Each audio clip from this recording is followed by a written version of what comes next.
Well, what do we do now? Now we just tap out. I don't have a burning desire to review the show. It was a fine show. Nothing overwhelming. Oh, really? Claire Lynch? Nothing, well, with one exception. With literally the exception of about 6 seconds. There's nothing bad with the show at all. Then there were 6 very bad seconds in the middle. I forget what they were. Claire Lynch. Oh, they're talking about Brooke. I can deal with Brooke. All right, well, let's get going then. There's a second. Review away! Show opened. Actually, the show started during the credits of whatever show goes on before Impact. It was Kenny King, Austin Aries, Bobby Roode, and Zema Ion, and they were all getting ready to come out before their match.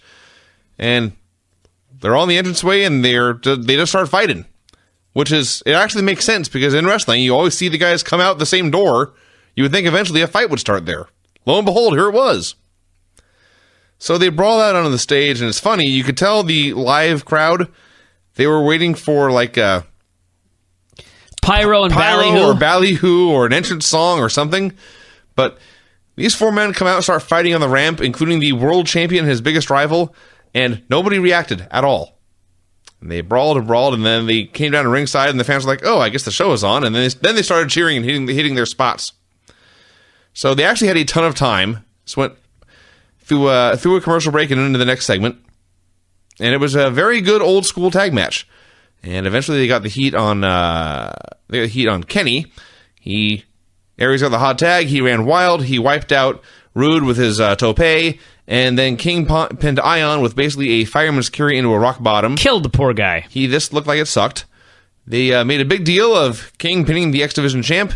And Roode and Aries kept shouting at each other. So this accomplished, this progressed 2 feuds and was an entertaining match. So it's a thumbs up. Thumbs up. Sting called.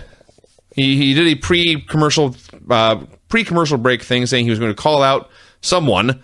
Then he came out after the commercial and called out James Storm. He wanted to know if I thought he was going to call out Dave. He did say he was going to get to the bottom of this Aces and Eights thing. So yes, perhaps he should have. He said, "I know some of you out there have inside scoops, so I want to call somebody down to the ring." And I thought Dave Meltzer, but it was James Storm. Yeah. By the way, Sting's still wearing the Joker makeup. We are now, that is now 2 Batman movies ago. He needs to move on to a mask like Bane. Just get rid of the Joker makeup. Well, he'll do that in 5 years. I guess he will. So then it will be completely non-topical. Yeah.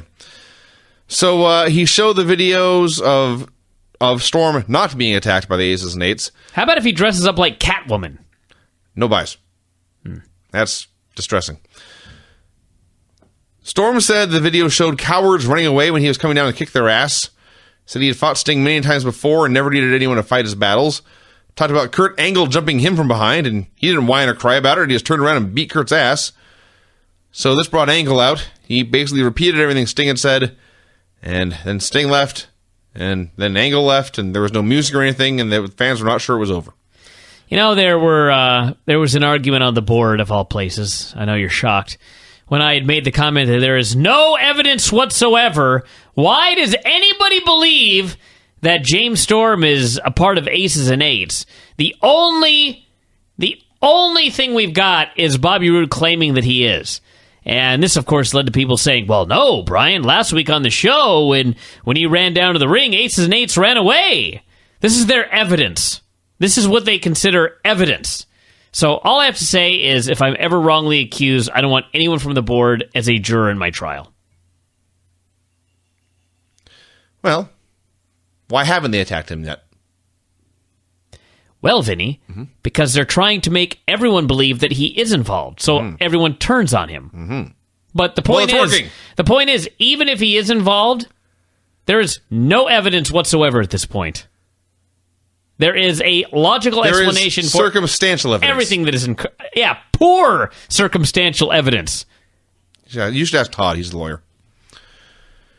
They show clips of AJ Styles on a promotional tour in Australia. This led to a best of Claire Lynch video montage. We then saw Daniels and Kazarian Think about that, by the way. Yeah. We saw Daniels and Kazarian in the locker room. Chris Daniels is wearing sunglasses inside, drinking an Appletini, and wearing a scarf with his t-shirt. Yep. This is the world's most amazing man. We had Bully Ray versus Robbie E in a Bound for Glory series match. Someone needs to be at the bottom of the standings when this is done, and it's going to be Robbie E. Oh, come on. He got squashed in a minute with a cutter. Earl approached Madison backstage. He had gifts for her, including chocolates and a teddy bear. Madison said she did not need gifts. She just needed his affection. How sweet. Aww. Then Gail walked up and shouted, "What is this? What's going on here?" And poor Earl, who had done his best to show his affection for his girl and was being chewed out, he hung his head and he loped away. Earl has not said anything so far. Good. He just stands there looking stricken. Yes. That makes it better. That really does make it better. I don't need 20-minute Earl promos on his love for Madison. Just give her a teddy bear. So Madison insisted that Earl was a pro and would never screw anyone. So that sucks for her, I guess. We had a 4-way. Tara versus Madison versus Mickey versus Gail. You also had Christy Hemme doing ring intros and Tess Mocker on commentary. And all 6 of these women are in just superhuman shape. It is amazing that all of a sudden, all of the girls have lost 10% body fat. Quickly. Maybe not that much. Well, except for Madison, who has been doing bikini contests. The rest of them have improved quickly. Yeah. So, match was all right. Madison had a bad night, and a couple times you could tell she knew she was having a bad night. And there's one point where Mickey does her spot where she does a flapjack and then kips up from her back. Yes. And she went to pick Madison up. I don't know whose fault it was, but... Well, it's Mickey's, because Madison took the bump perfectly, but Mickey did not take a bump. She forgot to go down? She forgot to go down for her own move, so then Madison face plants. Yes. And it looked fine, and it just looked like Mickey picked her up and threw her down. Mickey then proceeded to take a phantom back bump and kip up anyway. Yes. Had to get that spot in there after screwing up her own spot. Yes. So Tara pinned Madison with a wacky roll-up, except Earl countered the 3, but then declared Madison the winner, even though both of her shoulders remained down and only one of Tara's shoulders were down. So he's bending the rules to benefit his beloved. I love that finish. That's now 2 weeks in a row they've done it. Yes. So, and they made sure that like Earl was actually not watching Madison's shoulders. So, you know, they're trying to play up like, is he blatantly screwing the baby faces, or is he just so blinded by love that he's incompetent? I like this storyline. It is different. We had various dudes talk about coming out for the main event to make sure that there was no gang attack. Sting had a conversation with Brooke Hogan. He said he knew... Go ahead. I'm just laughing at this. Go on. He knew her dad had said he was okay, but he wanted to know the truth. How was he doing? That's actually a good line, because as noted, last week they had a screenshot of Hogan's twit vid where he was in the hospital laughing and joking with Jimmy Hart totally fine. Yeah. And then later in the show, you had Brooke claim he's what was the word she used? Something overly dramatic. He's bad. He's completely incapacitated. I've never seen him like this. Yeah. And it's like, what? I just watched a video that they put a screen cap on. He's fine. So they explained this week that in fact, he's claiming he's okay, but she's never actually seen him this bad. Yeah. So she said she had never seen her dad unable to fight back before. Really, fool? Well, in her defense, I'm sure she doesn't have great memories of his 1980s feuds. That's probably true. But yes, I can name like a dozen guys who left your father unable to fight back before. How about Brock Lesnar? That's a good answer. That's a better answer. My first guess, and actually of all the people, I don't know why this is my first one, but Earthquake. Sure. But King Kong Bundy, Andre the Giant, the Big Boss Man, Paul Orndorff, your father's had some rough days. So, Sting wanted to make sure that she was capable of doing her job in this environment with masked men taking out her father and other people. At this point, a messenger came in with an envelope. It had the aces and eights inside, and Brooke couldn't handle it, and she took off because she was scared. I've got to go. Was that your Brooke impression? It was tonight. I like how every other woman in the world, you go up several octaves. High voice, but hers is husky. Hers is sultry almost. I can't do it. Speaking of sultry, Eric Young and of all ODB the people on Hogan Knows Best, she was the most sane of all. I don't really have a problem with, like, She's no good on this show, but I don't have a problem with Brooke. I apologize for my huskiness. Speaking of sultry and husky, Eric Young and ODB had a chat. ODB said Brooke was upset because they had not defended their titles in 2 months and also that Eric was a man. That was how she said it, and that made me laugh. So Eric plugged his wacky fishing TV show. He said, if we're separate, they can't force us to defend the belts, and he took one belt and he ran away. Yeah. Hey, they're on TV. This wasn't much of a plug for his show Sunday. It really when wasn't. this segment was over, I had no desire to see that show. I don't think he mentioned the time or the channel. Just that he's got a show. Kid Cash versus Chavo Guerrero. Hector was on commentary, and Chavo's grandma was in the crowd. They basically had a 4-minute SmackDown match on Impact. There was, absolutely nothing special whatsoever about the in-ring here, but for whatever reason, these people went nuts for Chavo. So more power to him. Yeah, it was fine. There was literally nothing wrong with it. But it was, like I say, we see 4-minute SmackDown matches like this every week on SmackDown. This week it was on Impact. Chavo won clean with the Three Amigos and the Frog Splash. They teased interference from Hernandez and Gunner, but nothing really came of it. It was fine. Crowd did like Chavo an awful lot. They talked to Dixie about Claire and AJ. Dixie said it was time for AJ to step up and set the record straight. I thought he did. He claimed he was not responsible, and he didn't do anything. What more does she want? A paternity test? I suppose that's probably what she wants. You did miss the episode where Claire had the photos. And I was there. I saw that one. You were? Okay. Yeah. AJ cannot deny these. And he has not denied these. They're photographs. It's 2012. She's a heel. Perhaps he is not... This is not good evidence for me! Perhaps AJ has not seen the Dave's Leather Jacket thread. Someone named Wes Briscoe showed up backstage. He talked to a bunch of guys like we were supposed to know who he was. They identified him in the next segment. Said he wanted to be a pro wrestler like his dad. He hoped Kurt could get him a job. Devon and Garrett arrived. They were concerned about the aces and eights. Kurt asked them to keep an eye out during his match, and they agreed. Then he asked Wes what he was doing later, and Wes said, I'm going to a strip club. And he was way more enthusiastic about this than I was. Way more enthusiastic about this than I've ever been. Way more enthusiastic, I think, than Ed's ever been. He was very happy about the strip clubs in Orlando. I have never seen Wes Briscoe wrestle. But when you're the son of Jerry Briscoe, and somehow you get cut from WWE, yeah, I think that takes a... That's pretty amazing. Yeah. We have the best segment of the show next. Chris Daniels and Frankie Kazarian. It determined that since the most important time of a woman's life was when she was pregnant, and since AJ was treating Claire like dirt, they took it upon themselves to throw her a baby shower. They brought her into the ring. She stood right up. This may actually be a great moment now that I think about this. She stood straight up. She literally threw the guardrail out of her way to separate it, and she's walking in the ring, and she suddenly remembers, oh, wait, I'm supposed to be pregnant. Puts her hand on her back. But that's funny, because this is going to end up with her, she's lying. So, she's we presume. I'm hoping at the end she gives birth to a hand. Oh, God. That she's a worked bad actress. So, she got in the ring, and they had a bunch of gifts for her. She sat down in a chair. The first gift was diapers, which every mother's going to need. The next gift was various TNA merchandise, action figures of their father, the baby's father, and Uncle Chris and Uncle Kaz. Then the best gift, they had a baby doll in very tiny AJ Styles ring gear, and Kaz held the doll up to the camera and had it do AJ's entrance, complete with vocal sound effects. Yes, this is the highlight of Frankie's career. I always thought that Frankie Kazarian was fine.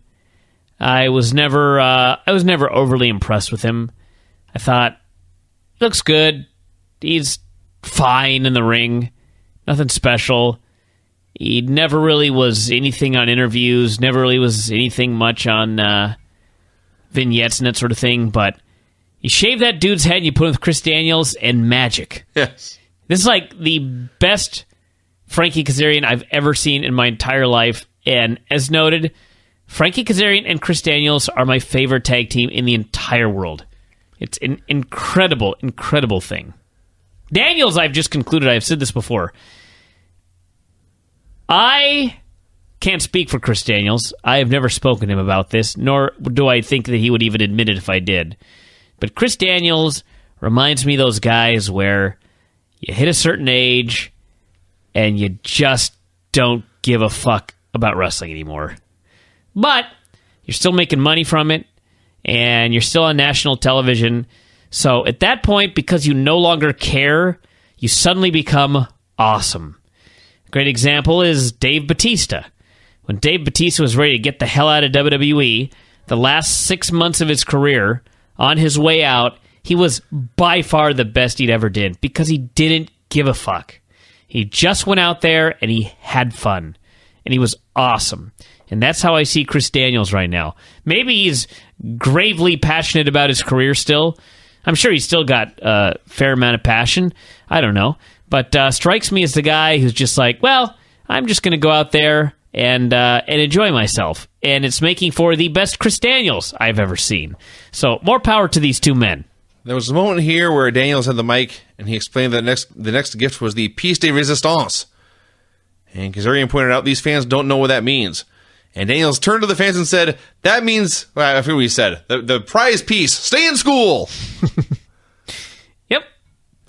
Awesome. Yeah. So they give all these gifts, and there's literally one fan screaming Hosky. And then I thought that fan was screaming husky. Like he'd gone back in time after hearing my Brooke Hogan impersonation. Perhaps he had. And then Claire Lynch took it upon herself to be Claire Lynch. Was it Hosky or was it Hussy? I would bet it was Hosky. I thought it was Hussy. Anyway. So Claire looks into the mic, or into the camera, and she pleads with AJ to man up, and she's... Do the right thing for the baby. She's fake screaming through fake tears, do the right thing for our baby, AJ. And she finished, and Taz just about vomited. He may have vomited. There was a strange noise coming out of Taz. TNA was talking, and the other microphone just picked up a guttural sound. Yes. You know the problem with this? No. I'll tell you the problem with this. So, the assumption is that Claire Lynch is lying. And that, in fact, AJ did not impregnate her. Perhaps she's not even pregnant at all. So, in the end, you'll be able to justify all of this bad acting. The reason that she's so horrible in these skits is because she's lying. You know what I mean? Yeah. The problem is, she still has to act like she's telling the truth later. Ooh, that's a good point. I'll bet she does bad. Unless she's like just a phenomenal actor and can just like believably act like she can act, and then later she'll act like she can act, or just whatever. I just expect this whole thing to be a disaster. It's one of the worst storylines of the year.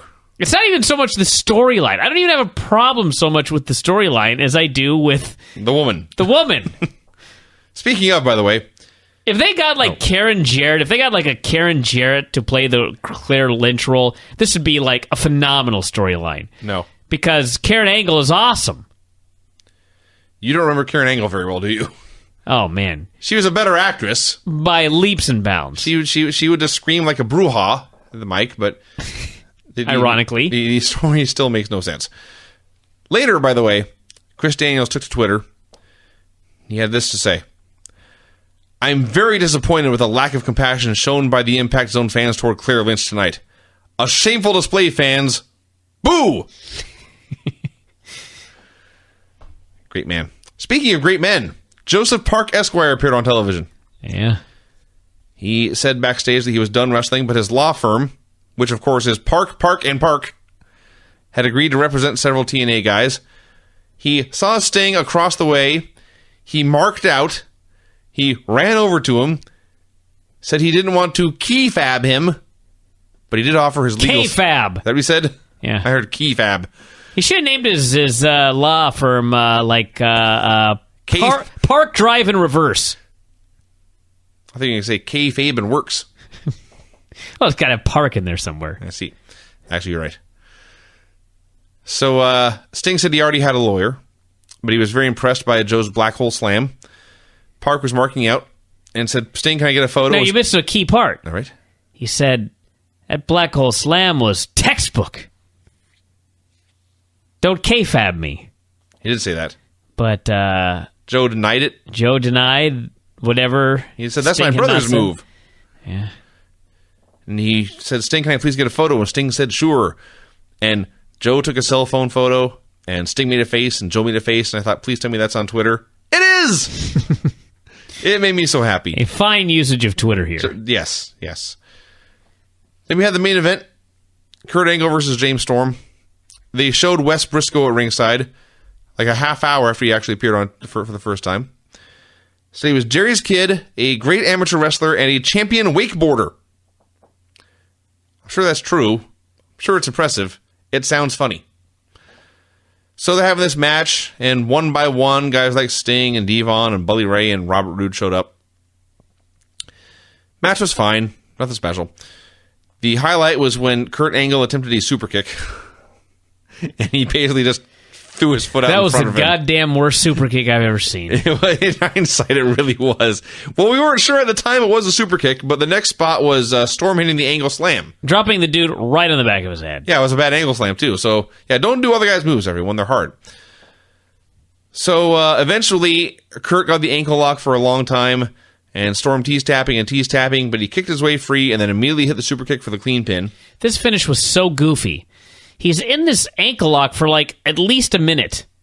And he can't get out, and he gets pulled to the center, and he almost gets pulled to the center, he can't get out. And then he rolls and does one kick, which Angle stumbles backwards. And then Storm just stands up and super kicks him and pins him. It's like, what? I don't know if they were short on time, long on time, what the deal was, but this finish came off very odd on television. Yeah. So everyone, literally everyone, both guys in the ring, all the guys in the ringside, all the fans. More great evidence coming up. They waited. Well, okay, here I agree with you.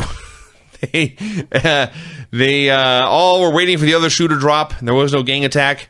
So Storm grabbed a mic and said, come on, aces and eights, we're ready, get down here. And they still didn't show up, so his conclusion was... Roode grabbed a mic, and Roode's conclusion was, in fact, that their absence proved Storm was behind all this. Yeah. I agree, that is stupid. Not that there were 8 million men out there surrounding the ring in case these guys showed up. No. Yes. This was proof that it must be James Storm. So anyway. So Roode and Storm got into it, and they're having a match next week in the Bound for Glory series, and Aries and Roode started a brawl. Did I say Ray and Roode? Ray and Storm got into it, and then Roode and Aries. And the show ended, so yeah. It's the best wrestling show on TV. This is not their best show. All right, before we go, I got a song. Do you now? I do. Let's play this. It's from Vance. Not Vance, Nevada, of the World of Hurt. By the way, Todd has seen 5 episodes, I believe he said. And he said, I believe number 3 is the best. Well, good. The guy that said that he should be the future legend. I forget his name. Guy. Malibu Stacy. Yeah, something like that. Anyway, he's apparently his show is outrageously great. So that'll be next week. All right, let's play this song. Dear Don, there's been a rumor that you stole the mustache from Freddie Mercury. Is this true? Ken, I respect you because you ignored a rumor and you came directly to me. Now, I heard the rumor that you lost your virginity to Freddie Mercury, and I defended you.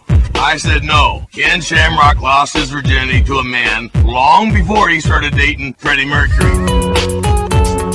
I'll tell you, the Russians don't like being told what to do, especially by some pansy, you know. The goddamn Russians are last men on the planet, you know.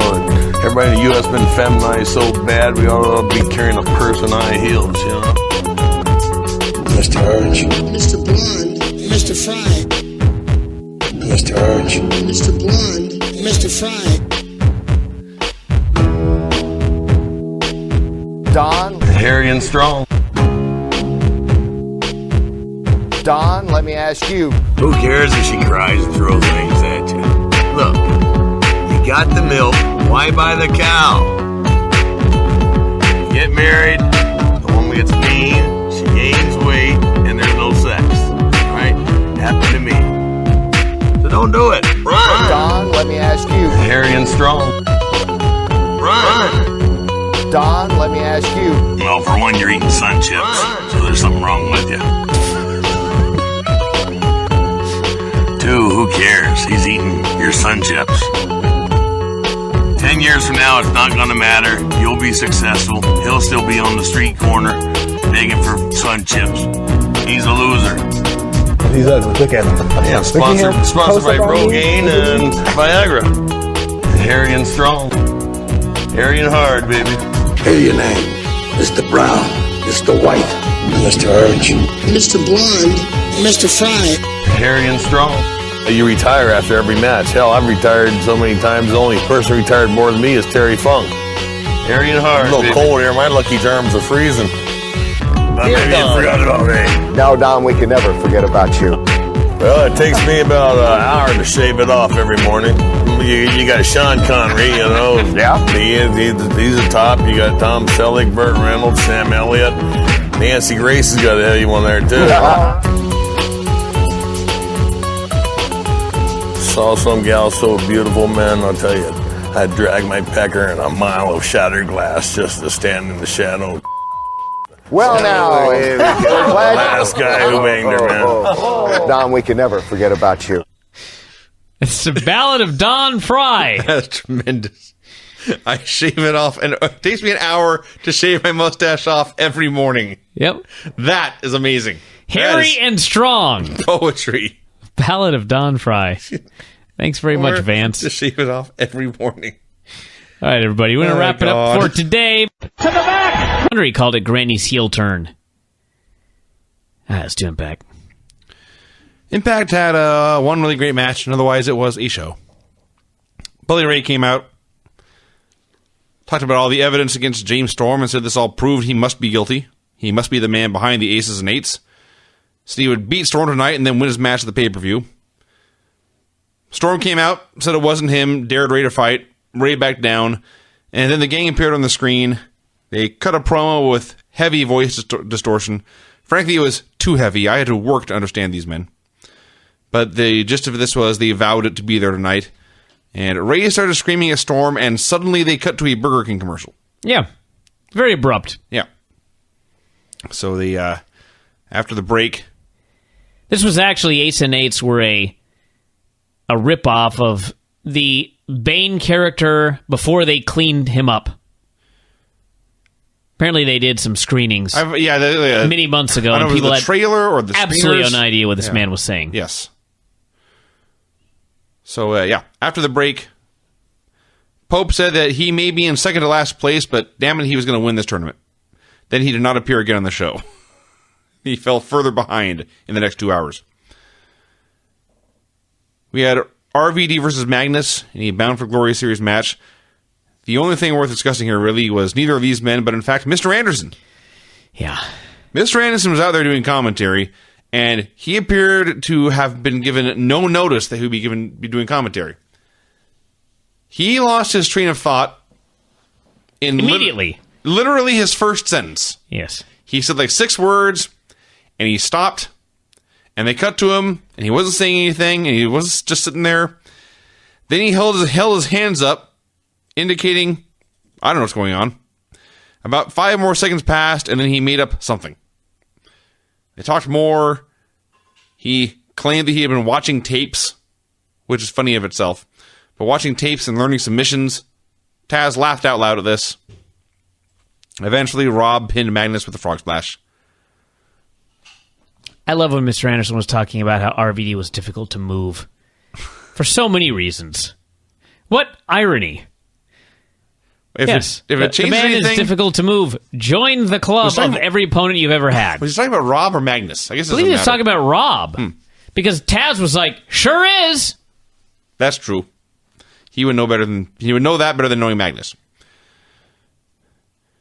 Rude said he had a contract signing with Aries tonight, but it wasn't going to go down because there was language in the contract he didn't like. He threatened to pull out of the match and leave the show without a main event. I was astonished by this wackiness here.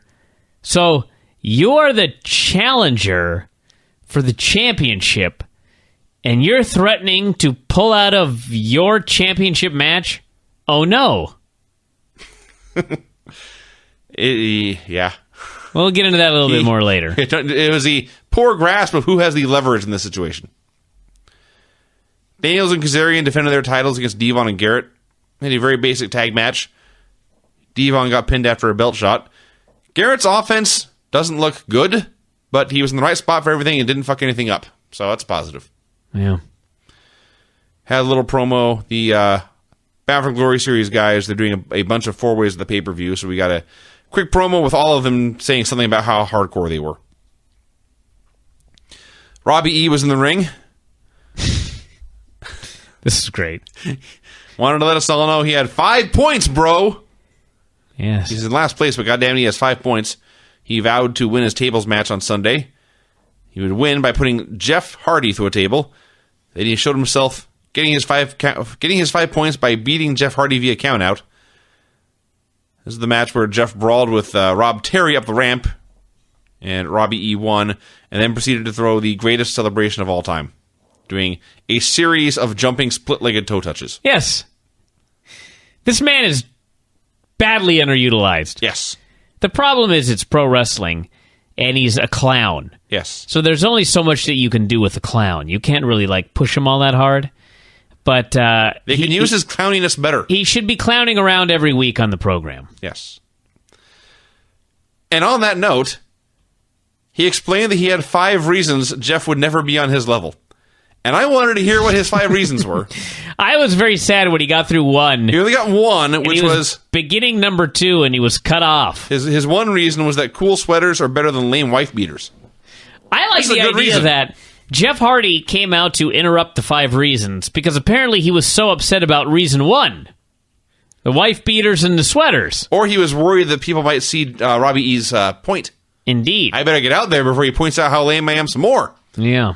So he attacked, but there was 2 bad guys, and he got overwhelmed, and Rob Terry powerbombed him through a table, and then Robbie E. celebrated like he had done something. That was fun. They interviewed AJ about the pictures with Claire. His first comment was, you had to be pretty bad at sex for somebody to not remember having sex with you. So he said. Probably a good point. He said he did not drink alcohol, so there was no reason for him to have blacked out. He left to prepare for his match with Kurt Angle. Tenay and Taz were running down the show when Samoa Joe hit the desk. He screamed, this may have been a shoot, actually. He screamed that they had not given him any TV time, so he was going to take it. And he vowed to beat Angle and AJ and Chris Daniels in their match on Sunday. We had AJ Styles versus Kurt Angle. These are, in my opinion, the 2 best workers in the company, so guess what? They had a very good match. They had maybe the best match on Impact all year. On Impact, yeah, probably. This match was awesome. This was an excellent, outstanding match. He kicked out of, kicked out of the big moves. AJ kicked out of an Angle slam. Angle kicked out of a Angle kicked out of a Styles clash. AJ, son of a bitch. Would you like to start over again, Vinny? I think I would. AJ Styles hit a Styles clash, but Kurt Angle kicked out. Then Angle hit a superplex and Angle kicked out. He missed a moonsault, had a few more big moves, and then finally Angle got the Angle slam for the clean win. Perhaps we need to replace your battery. Or restart me. Do you have a reset button? Maybe I do. Or I could push the button hard enough and your day just starts over? Wouldn't that be awesome? I did have an idea a long time ago. I have been in the car with many people who get very upset with other drivers, and they'll be like, if I only had a gun. And I always thought, that's not very nice, shooting somebody and all. But I thought, what I'd like to invent is, I don't want to call it a weapon. A tool. It's a helpful device, a tool, where when you are ironically behind said tool, and he's going too slow, or he's weaving in and out of traffic, or my favorite, when you follow the old person who's driving 10 miles underneath the speed limit until they get to the stop sign, at which point they run the stop sign.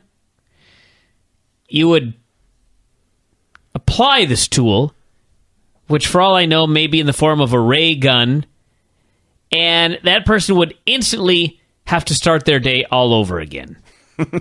That's my idea. A Groundhog Day. Exactly. Bomb. But the key to this is they would wake up knowing exactly what happened. You know what I mean? Okay. But like nothing that they accomplished during the day, which quite frankly, these drivers have likely accomplished absolutely nothing during the day, hence their speed. But they would know that if they had accomplished anything, now they'd have to try to do it again because it was all erased. It was like they woke up from a dream, but they would have the understanding that, in fact, that wasn't a dream. You lived that day, but you fucked up so bad that someone hit you with the groundhog ray, and you just start your day all over again. That is my dream invention. The only flaw in this plan is that what if you have a really great day and then you drive like an idiot on purpose so someone can restart it for you? Too bad. You shouldn't have drove like an idiot. No, but no, they benefit from driving like an idiot. They get to go through their excellent day again. No. It doesn't work like that. You're not necessarily going to live the exact same day over again. It's the butterfly effect. You may wake up 1 minute later, and thus your entire day is completely screwed up from that point forward. So you were going with the Groundhog Day weapon mixed in with the chaos theory. Yes. That's exactly what I'm doing. Someday I'll invent this weapon. This tool. Sorry. There was a tweet, I think it was Truth Martini. Somebody in wrestling made this tweet. It was, did you ever notice that anyone who drives slower than you is an idiot, and anyone who drives faster than you is a maniac? Yes, that is a fact. No, that's not how I feel. People who drive slower than me are idiots. People who drive faster than me are heroes. And I try to get out of their way. I see. I will not impede traffic. If someone's driving faster than me and I have to go out of my way to slow down and pull over, I will do so. I endorse speeding. I think when you're on World of Hurt Season 3, your gimmick should be Lies Martini. And you grow your hair long, and you have a book of lies, and you have a top hat, and everybody whispers that you're a Truth Martini ripoff, and you claim you've never heard of the guy. What do you think of this idea? I was wondering where you're going with that. And you're always eating. That's just because I'm fat. Yeah, exactly. It's comedy, Vinny. It's always funny.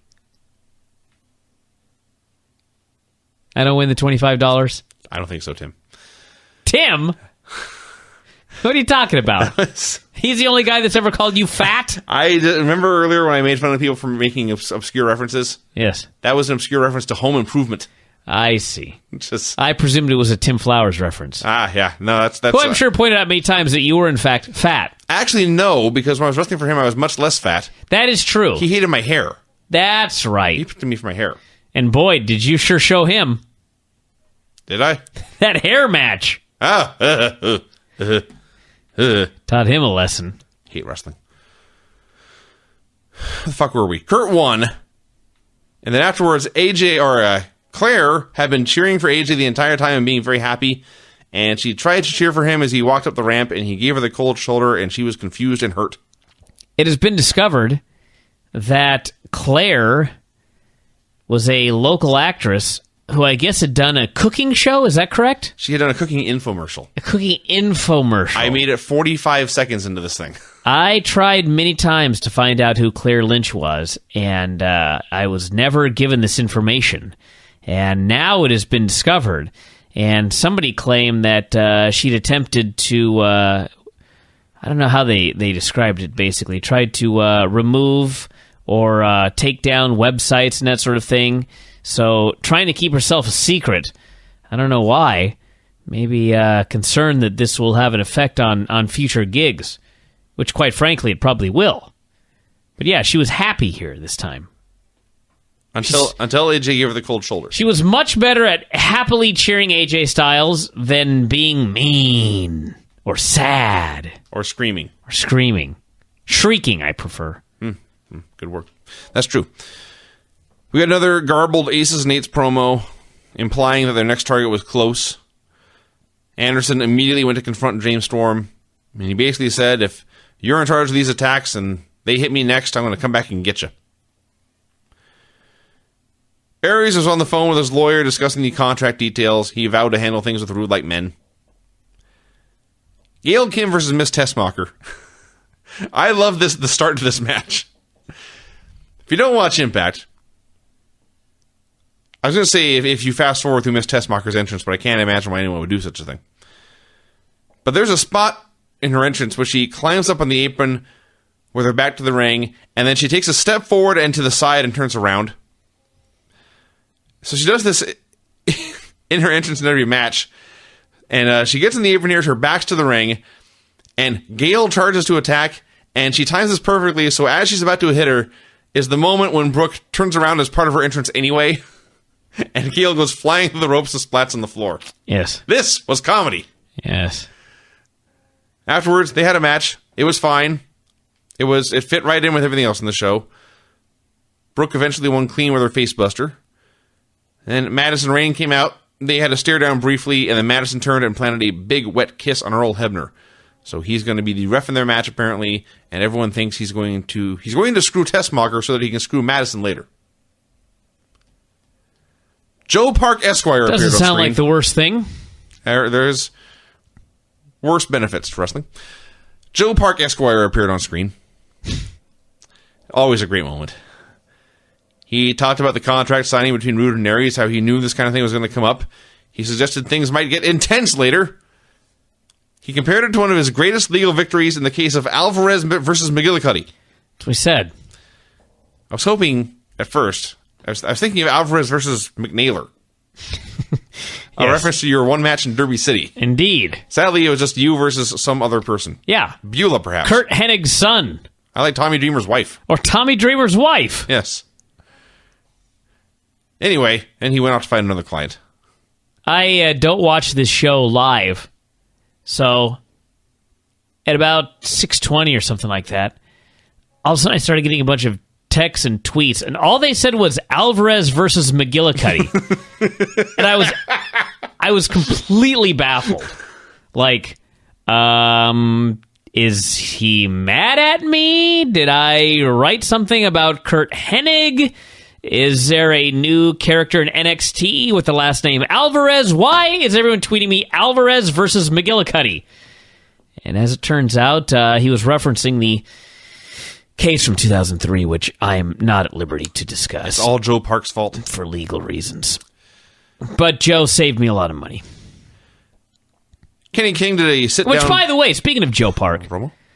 Joe Park, originally his law firm was Park & Associates. But now it's Park, and Park. So I think somebody has become a big TV star, and they've attempted to capitalize on that. Or perhaps the rest of his family has chosen to capitalize on his fortune. Could be. Perhaps the Park & Associates was not Joe Park.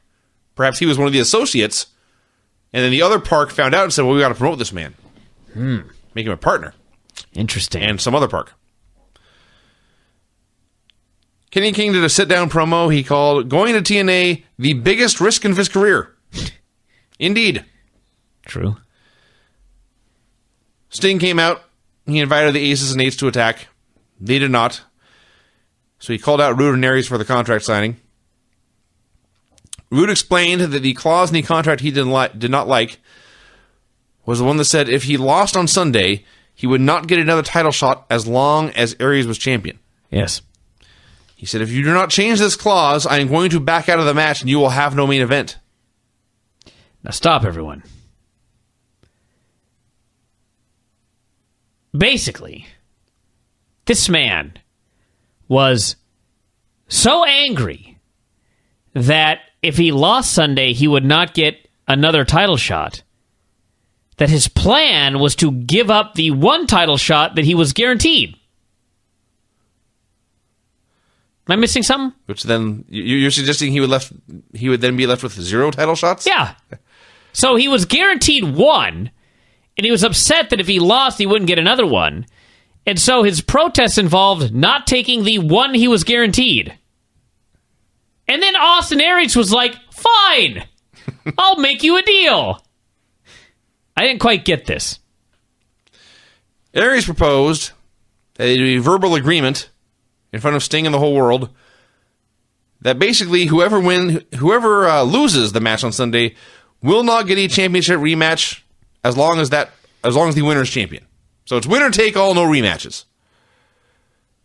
And Sting shook hands with Rude. Rude shook hands with Aries. Rude and Aries stared down. They teased a fight. They did not get the heat they were looking for, so Sting literally turned around to lead the crowd in cheers. And finally they shook hands, and then Rude threw water in Aries' face and ran away, and that was that. Everybody played their roles really well, and at least on this show, they did remind us that was the main event, and they tried to put some heat behind it. But I don't think the stipulation added really anything to the match, and if anything, it made the babyface look kind of dumb, and it had me scratching my head as to what the problem was with the heel. Why, I don't know. The whole thing was it was weird psychology, you know? If I'm going to be honest, the build for this pay-per-view has been pretty horrible. It has been. I mentioned this on the Todd show today, but there are 3 4-ways at the pay-per-view, which I made this offer to Todd. I'll make the offer to you. I'll bet you can't name the guys in all 3 of these 4 ways. Hell no. Of course. The only one I could do is Joe, Angle, AJ, and Daniels, and I can only do that one because Joe mentioned it specifically in his promo on the show. That's pretty good, Vinny. I couldn't have done that. But my point is, I'm not a sports fan. I don't care about sports. Most sports. I think the majority of them are dumb. And I hate math. And I hate stats.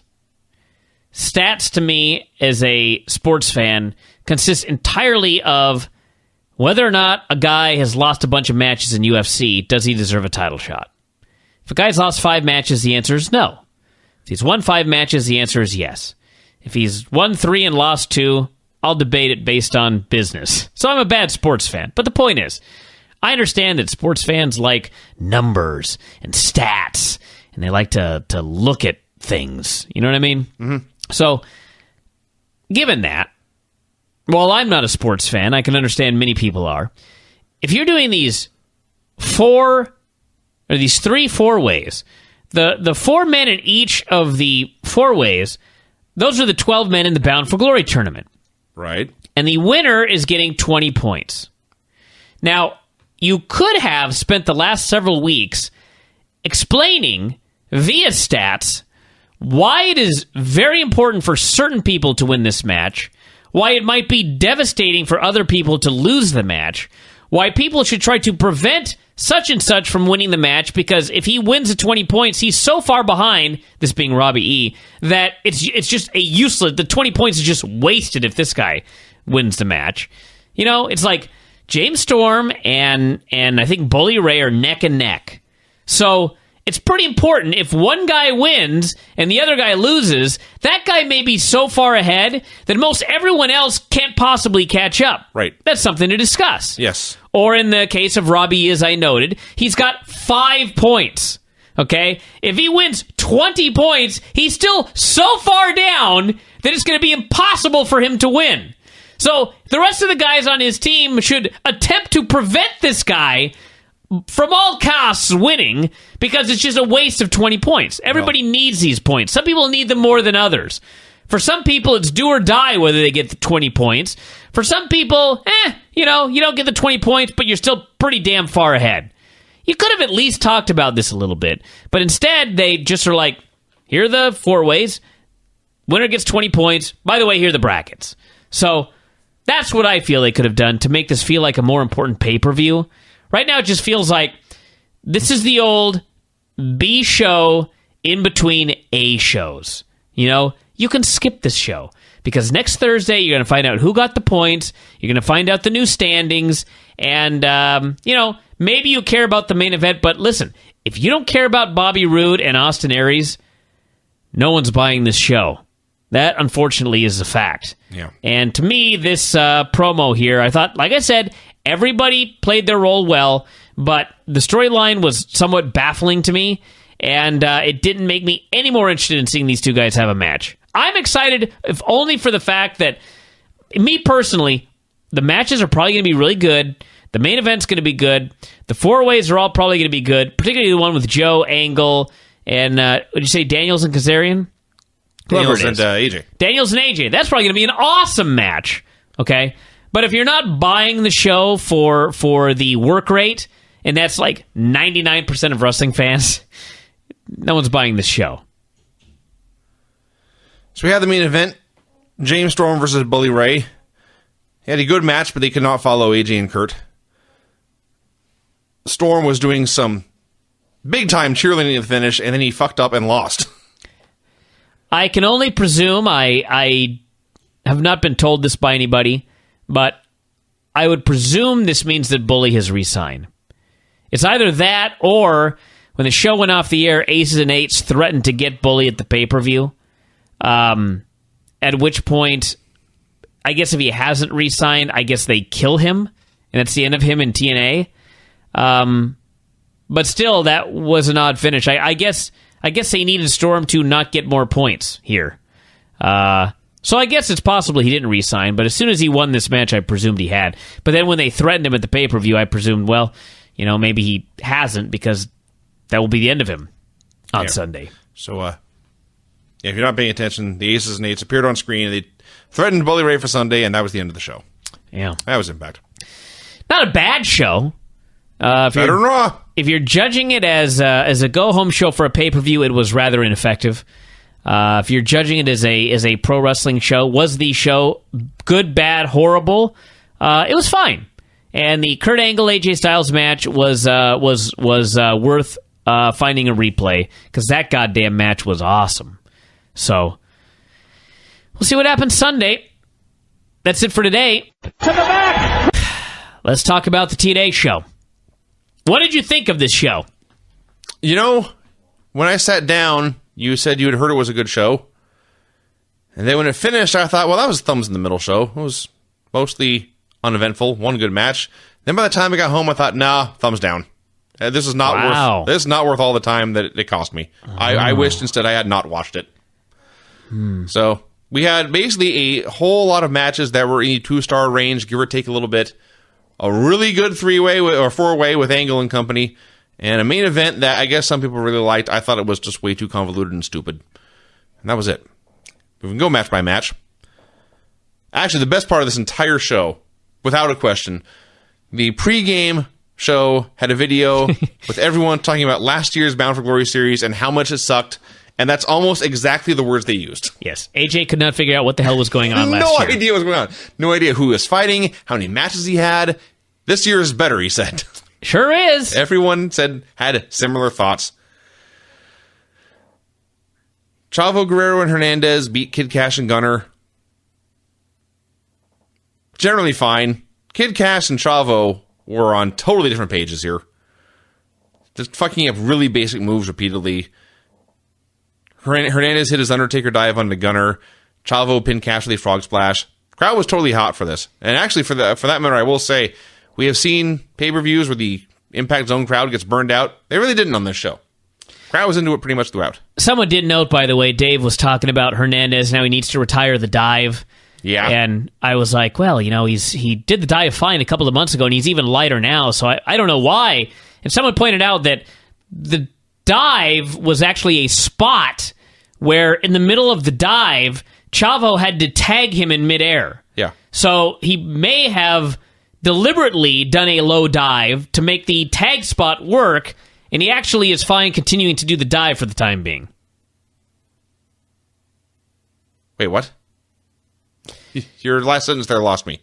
Dave's theory is that he's getting too old and heavy to do the dive. Oh, I see.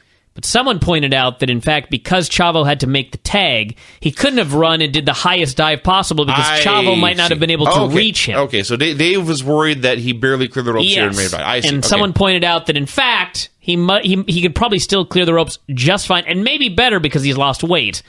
But in this particular instance, he couldn't go that high. I would argue that he needed, I don't know if retired the dive is the right word, but just... He should only do it on large groups of people. And in important matches so it's memorable. Well, this was supposedly an important match. It wasn't. No one... Come on now. The first four-way was scheduled to come up next, but it never started, as a four-way at least. Pope's music played. He didn't come out. They cut backstage where the Aces and Eights were beating him up, slamming his arm in her door. His selling was actually awesome here. He was screaming and nearly weeping as they broke his arm, and then they stomped on his glasses. Bastards. And Rob Van Dam was so concerned about all this that he asked the ref to raise his hand and name him the winner. So Pope was out, so they had a three-way of RVD, Anderson, and Magnus. This is a Falls Count Anywhere match for 20 points. As I'm sitting here Tuesday night, I have zero memory of anything that happened. I remember Rob won. That's right. He's the Van Daminator on the stage to pin. Out of nowhere, I felt. Kind of. I don't know if Rob's ever won with a Van Daminator before. I've been watching hit that move since 97. My notes read, a fine match with an ending that came out of nowhere. 2 1/4 stars. Madison did a promo saying she would win. We had Kazarian versus Devon, a match that, if it was built on Impact, I missed it. Devon hit with a bunch of beverages. Kazarian slipped on the stairs and nearly died. Match was kind of boring. The announcers were entertaining themselves by discussing what the Tag Team Champions catchphrase was and what it meant. Taz talked about the Crush Girls for a while. And spot got blown. They stared at each other for a minute. And Kazarian tried his pile driver, and Devon rolled through, hit a spine buster for the win. 2 1/4 stars. We had a great video for the Earl Hebner Madison Rayne romance. Yes. It was awesome. With swank 70s porno funk and Earl doing his Bret Hart shtick on house shows. This was awesome. Tessmacher versus Madison. Madison is a bikini contest winner, and the photo they showed of her during these graphics was awful. Cannot believe how bad that was. They need a new photo of her right now. So, Tessmacher hits the top rope elbow that is in fact still better than CM Punk's. She makes a cover. Madison gets her foot on the ropes to break it up cleanly and within the rules. Earl stops his count. Brooke starts protesting and whining. They showed a replay. Apparently, we were supposed to think that Brooke didn't see the foot on the ropes. So then Madison rolls her up and grabs the ropes for the pin and wins. So really, Earl Hebner didn't do anything that a million other incompetent pro wrestling refs have not done throughout the years, and Brooke comes off looking like an idiot. Yeah, Brooke, you just didn't have to look. But she did. Yeah. Couldn't help it. Yeah.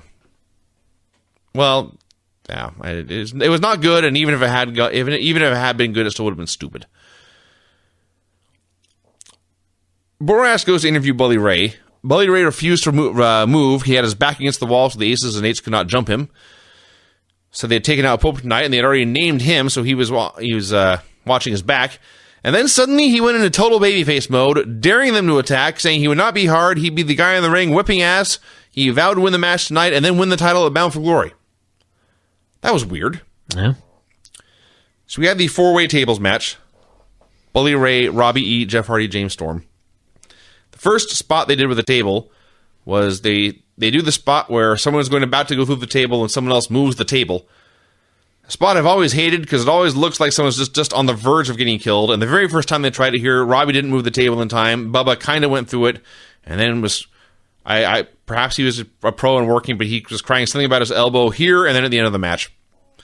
So everyone stared at each other for a while. As far as I know, he's fine, by the way. You know, that's good. But still, I hate that spot. So then everyone kind of stood at each other. Is the match over? Do we keep going? They just kept going. And they repeated this exact same the exact same concept like 3 or 4 times. Somebody would try and move through a table. Somebody else would move the table instead of breaking the move. They tried this over and over and over again. I just thought, there's 4 of you putting this together, and none of you had any other ideas for spots. So eventually, what the hell happened here? The Aces and Eights came out and laid out. There's a lot of bullshit going on. Give us the quick and dirty. I can't. I don't remember what happened. Bully Ray pinned Jeff Hardy with a powerbomb through a table. And won, yes. The Aces and Eights came out and attacked everyone but Storm. That was the key. Yeah. So, yes, Ray powerbombed. And they gave him the thumbs up. And they gave him a thumbs up. And they said this proved what everyone's saying about Storm, and Bubba Ray won. And by the way, they are fooling the fans. The fans are starting to believe that James Storm is part of this group. They may as well just turn him at this point. Totally tell by the... I was actually thinking about that. Would it be the worst thing in the world if he broke a beer bottle over Bobby Roode's head at Bound for Glory and they did a double turn? I don't know. The answer is no. We've seen many things in this company over the years worse than that. Yeah. Borash interviewed Aries, tried to ask him a question from Twitter. Aries blew it off, cut his own promo, said he would win. Kenny King wrestled Zema Ion. They had a Ring of Honor match in TNA, lots of chain wrestling encounters. It was totally different and refreshing from everything else in the show. I still didn't think it was good as their TV match. It may not have been. Yeah, I gave this 2.5 stars, which I believe was my highest rating at this point. So yeah, this show is not blowing me away. King hit a blockbuster at one point. It occurred to me, the blockbuster move where you fly through the air and grab your opponent's head, named for that noted high flyer Buff Bagwell. Yeah. That made me laugh when I realized He's kind of that. a high flyer when he was younger. For a very short time. And if you go back and watch those, the early Marcus Alexander Bagwell matches, he was already huge. Oh, yeah. So, anyway. Eventually, they teased up with a hairspray, but it never actually got used. And then Kenny tried a sunset flip out of the corner. He got a bunch of near falls, tried a sunset flip out of the corner, and Ion turned it into a gory bomb for the win. Best match in the show, which is quite a backhanded compliment, is what I said. Kenny King is signed, by the way, everybody. Good. So, the biggest risk of his career, he got signed. Yeah. Samoa Joe cut a promo trying to sound tough about the ladder match and the aces and eights, all the guys are going to beat up, and all I could think was, you are on television here with a gelled mohawk. I can't take anything you say seriously. This haircut sucks. So we had Joe and Kurt Angle and Chris Daniels and AJ Styles in a ladder match for 20 points. Great match. This was the best match on the show. I'd go farther and call it the great match on the last few shows. It was great. Give me a star rating. What do you think? I'd give it a 4.25. I went 3.5. Really? It was good. My God, Vinny, what's happened to you? I guess I have higher standards than you. So, yeah, I mean, there's... the finish alone should have taken it from 3.5 to 4.25. The finish was an 18-star finish. That is true. I did right here for... I'm looking through my notes trying to figure out what I might not have liked about it. They were all brawling on the floor. I'd like to know. Daniel started throwing guys in the ring. Why would you do that? That makes no sense. They got a completely unwarranted "This is awesome" chant. Perhaps that's why. Perhaps when the fans started chanting that, and I disagreed. It's not their fault. I knocked them for the fans' blown spot. Anyway, let's talk about the finish, because that was the most important thing. So, AJ takes a scary bump out of the ring and nearly dies. It was down to 3 guys. The 2 remaining babyfaces then have a suplex contest to see who can hurt Chris Daniels more. They take turns giving him every scary suplex in the world and brutalize him. And they bring a couple ladders in the ring. Daniels makes a bit of a comeback, but he ends up just hung up in the ladder, and they take turns kicking him. So Daniels is incapacitated, hanging in the ladder, dead, where he remained until the end of the match. And that was awesome. So then Joe and Kurt climb the ladders. They are both within fingertips reach of the contract of the clipboard, or whatever the hell it was he had to grab. They're trading punches up there, and they're brawling and fighting their hearts out. And finally, Joe hits a big shot, and Kurt takes the big bump, plummeting to the floor. And victory for Joe looks ensured. And suddenly, out of nowhere, AJ Styles comes flying in with a springboard from the apron. He lands on the ladder. In one motion, he grabs the clipboard and falls to the mat, the winner. Awesome. That was the best finish to a ladder match I've seen in a long time. Fantastic. The finish of this, like I say, 1,000,000 stars. So, and then they all just left. Daniels was still hanging helplessly in the ladder. That section of the match I just described, actually, I will say this. That was well into the 4-star range. Yes. Much higher. It was the early part of the match that was not as fun. So, the upshot of this is AJ got 20 points. He moved from 11th to 7th. And Tanay pointed out that he also wrestled fewer matches than everyone else because he'd been in Australia for a while. I should point out, as long as we're being that detailed, that in the earlier matches, Rob got 20 points. That moved him into second place. And Bully Ray got 20 points. That moved into a tie for 4th, and that is critical because the top 4 guys move on. Mm-hmm. So there you go. Then we had the main event. It was Bobby Roode versus Austin Aries. Aries ran wild for a while. Roode bailed outside. Actually, it was when Aries crashed into the guardrail for the heat. A female fan was so unsympathetic, she told him to get in the ring and called him a motherfucker. Yes. What a bitch. So, Roode beat him up for a while. Aries made his comeback. There was less heat for this than you expect. Maybe if the last month of television had not made this the 3rd or 4th most important thing on the show, people would have cared. But in that time, the most important program has been the Aces and Eights. The number 2 program has been Claire Lynch. And the number 3 program has probably been the tournament as a whole. And this has just been shunted way, way, way down the list of things to care about. So, then they start doing referee bumps and run-ins and visual pins. It was like the old school Jeff Jarrett matches where 9 million things are going on. All I will say, maybe I'll be wrong, but it was a very convoluted finish. Yeah. But stipulation was that the loser didn't get a rematch, and I would be stunned if this match were not rematched in September. They have one more pay-per-view before the... So, unlike in the old days where you'd have a Jeff Jarrett finish that was just convoluted bullshit, and it was just for the sake of it, because they were trying to swerve you, and then when the show happened, like, nothing that occurred in the finish had anything to do with anything. If on Thursday everything they did plays into setting up a rematch, fine. But if not, too much stuff happened here. There was a lot of bullshit. So the worst thing was, after all the bullshit, after multiple referees and bumps, and the match being ruled a draw, and then being restarted, after all that, Aries a schoolboy Roode and pinned him. Yeah. That really annoyed me, actually. With a headstand. Yes. That was the best part. Yeah, so Aries won, he's still champion. There was a point here where, like I say, where it looked like there was going to be ruled a draw, a double DQ or something. I don't remember, and frankly, I don't care. But I was hoping what the ruling would be was that both men would have lost, and since they both had given up the rematch clause, there would be a tournament that neither man was allowed into. Sure. That would have been awesome.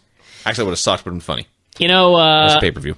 There's the pay-per-view. I think the pay-per-view, you would have enjoyed it better, Vinny, with a better crowd. The Impact Zone sucked, for the most part, I felt, on this show, and that always takes down the matches, the enjoyment level of them.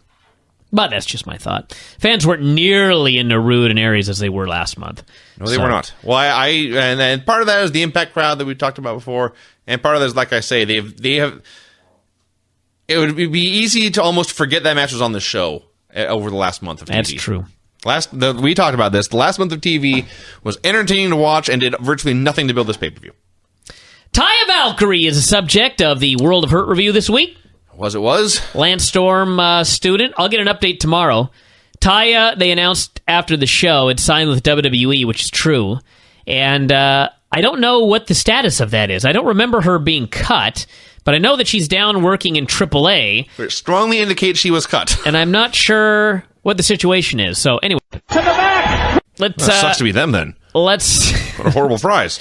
Let's get going on... I don't think we got any new songs here. So let's get going on Impact. Impact was a show. Austin Aries came out... I believe you start every single episode by saying that. Well, they have been kind of... It's much better than it was, but this show did not inspire me. They've been in a rut lately. What's the last wrestling show, Vinny, that inspired you? And what did it inspire you to do? Enjoy wrestling? I don't know which one it was. Most of them don't. That is true. Anyway, Austin Aries came out and said he had proven his title win was not a fluke. And everyone who thought his win was a fluke could drop the E and go fluck yourselves. That's what he said. This was what the man actually said. A scripted line, apparently. Austin Aries has had the most god-awful dialogue. Although not as bad as, Claire Lynch. But a close second. Well, she was not on the show. Actually, trumping them all is Brooke Hogan, but we'll get to that. I was going to say AJ on this show had some fantastically bad dialogue. So he jibber-jabbered for a while. Jeff Hardy interrupted, said he was going to win the series. They were talking about the Aces and Eights. Bully Ray came out and said, James Storm is in charge of that gang. And Aries said, maybe it's you. This went on for a while. Finally, the aces and eights appeared on the screen. They rambled on for a while about luck and commitment. They vowed to make an impact later tonight, and Ray started shouting, and suddenly we were in the middle of a Domino's commercial. This is a 60-second segment stretched out over like 6 minutes. It's like the second week in a row that the opening segment has very abruptly cut to a Domino's commercial. Yeah, I don't know. That's just a West Coast thing, or it's just... No, I'm watching it live, so it wouldn't be a West Coast thing. Yeah, that's true. Unless it's localized commercial, they just have to get on the air. Magnus wrestled Samoa Joe. It was fun while it lasted. And Joe caught him in a wacky roll-up for a clean win. He caught him in a La Magistral cradle, Vinny. Did he? The biggest, fattest La Magistral cradle I have ever seen. I once tried to, as hysterical as this sounds, there are points in the ICW training ring where I was the, for lack of a better term, the head instructor. It's not my idea, but I was the best and most experienced guy there. So I was the one they looked up to. Think about that, everyone. Yeah. I just did my best. I not ripped them off if Tom Pritchard is listening. I just did my best. So, do you remember Trey Dog? Vaguely. Trey Dog was about 5'6" and 300 pounds. And when I first saw him, he was doing the world's fattest crow gimmick. And then he became like a pimp and changing his gimmick all the time, thinking that if he hit the right gimmick, he'd be a big star, I guess. Anyway, this 5'6", 300-pound man wanted to learn a La Magistral cradle. And so I showed him one, and I could do it.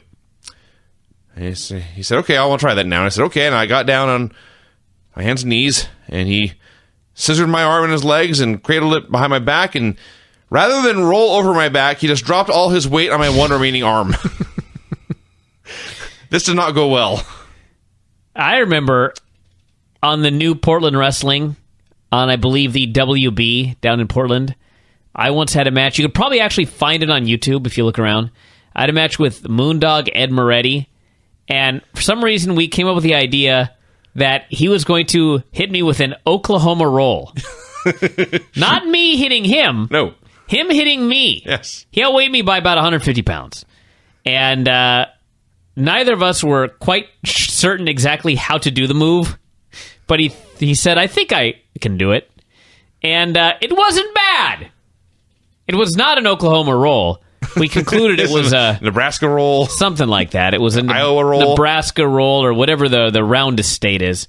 But he tried, and I managed to get my shoulders to the mat. So in the end, it was not a complete disaster. The roundest state. I don't know. I have no idea what that would be. Hawaii, I guess. Sure. So, yeah, Joe wins. Magnus is sitting there steamed, and these guys were, of course, tag team champions not that long ago. So Joe sees Magnus is pissed, but he's not going to ask for a handshake, but he passes him on the back and goes to leave. Magnus snaps, and he grabs a chair, and he goes after Joe, and Joe gets his arm up to block the chair, but he starts selling the arm, so that makes sense. And Magnus just left, and Joe was pissed off, but also confused and hurt. That actually, I shouldn't have laughed, but if you've watched the Samoa Joe character for about the past 5 years, he's such a goddamn prick. He hates everybody. He's always in a bad mood and mean. And all of a sudden here on the show, we saw sensitive Joe with his feelings hurt. Yes. I found that to be so funny. Madison cut a promo bragging about her win. A geek came up and said that Brooke Hogan wanted to see her in the ring. So after commercial, Madison comes out. She's talking about her win. And she calls out Earl. He came out and the fans chanted, "You screwed Brooke."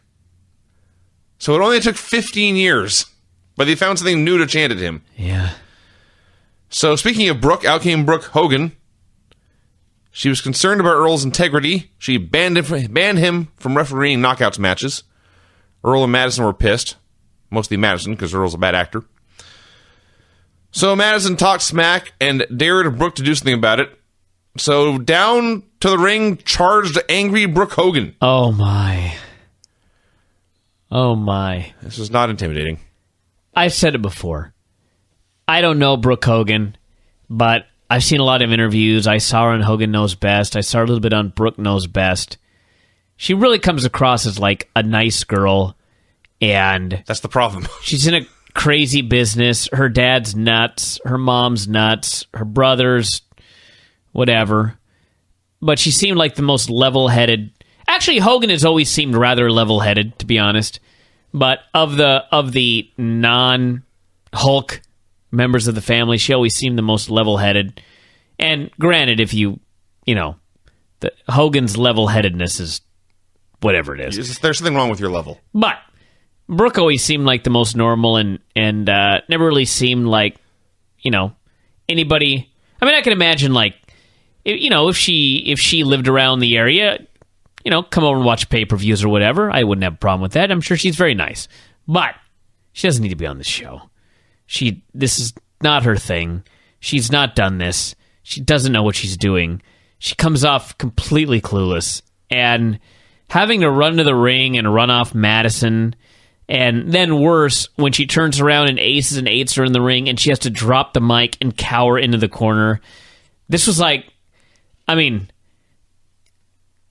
she made Claire Lynch look like TNA made the right hire. She was so bad.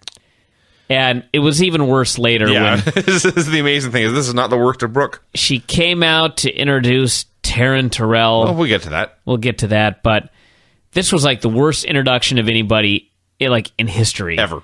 And then she backed ever. up and she goddamn near fell off the stage. I think you can't wait to talk about that. I just can't.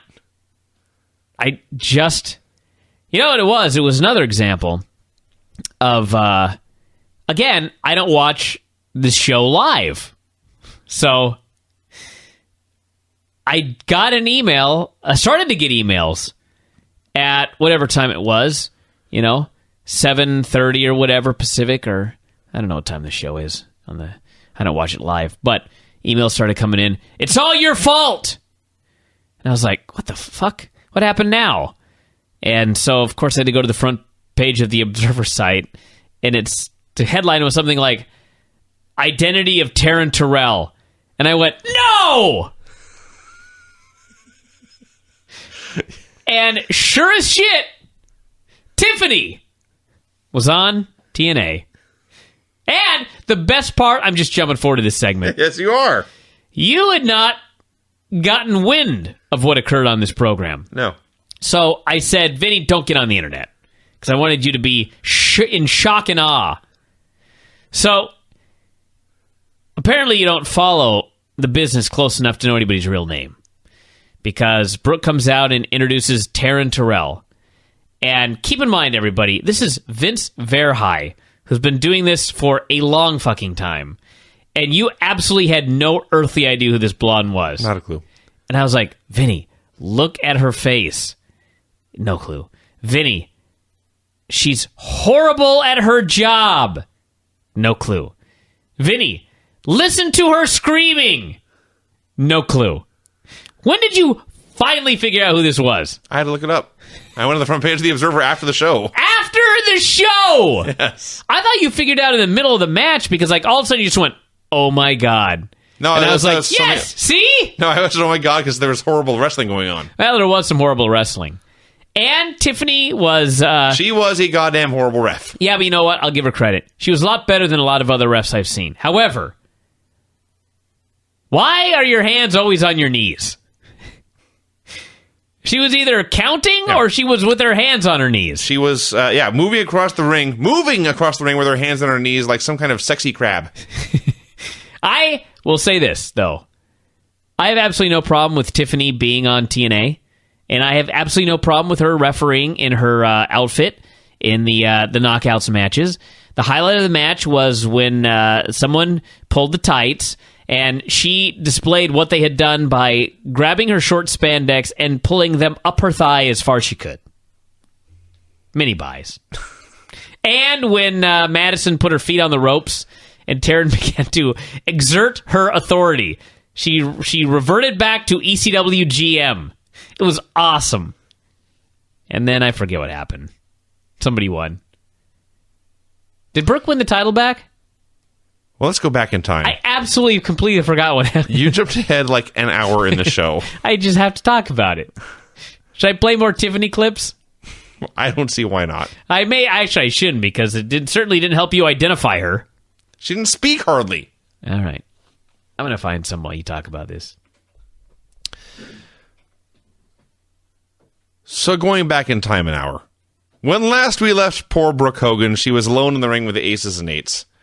They were going to get her. Outran all the guys in the opening segment. Aries, Bully Ray, Hardy. They scared the gang off. Sting and Angle and James Storm were close behind. They go to commercial, and they come back. Sting and Angle and Storm are in the ring. Maybe some other guys. And Sting cuts a great fiery promo saying, next week's open fight night, I'll tell you what, Aces and Eights, I'm calling you out at 8 p.m. So there's the time the show starts, Brian. It's at 8. And apparently you're not the only one who can't remember, because people still are tuning in late. So they want to make sure everyone knows the show starts at 8 now. So good for them.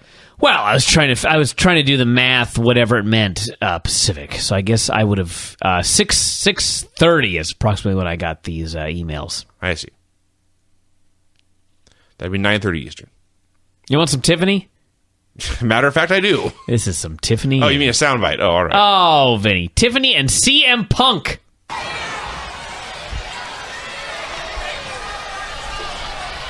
CM Punk. Officially glad to have you back on ECW. Yeah. What can I help you with? You know I'm straight edge, right? You know what that entails. Yes, and I understand that's your personal lifestyle. Okay. I understand that it's not your personal lifestyle, and I've done a little bit of research. I know you're not into the prescription medication, and I know you don't smoke, thankfully. The best part is her facial expressions. You like to drink. Well, I'm not some self-centered prude who's antisocial. I like to have fun with friends. I miss her so much. Party a little bit. You know, you should try it sometime. Loosen up. Have some fun. You should try being a human being. Wow. Welcome back. I'm pretty sure she was supposed to be the babyface there. I think so too, yeah. Wow. Oh, God, I miss her. She's back! If she had dialogue in the show, I would have recognized her immediately. She is back. She straightened her hair. She wasn't wearing a suit. She was in a referee outfit, which was much hotter. This was great. So Daniels and Kazarian were backstage. They had a Spider-Man comic. Apparently they're going to be making an appearance in the Spider-Man comics coming up. What in the hell was this segment? I don't know. So AJ Styles walks up. First thing he says, he announced to the world that he knows where babies come from. Why did he announce this? Maybe he just learned. I hope not. He's got the tattoo of 3 of his own children on his ribs. Maybe he never made the connection. Maybe he never put 2 and 2 together. He then explained...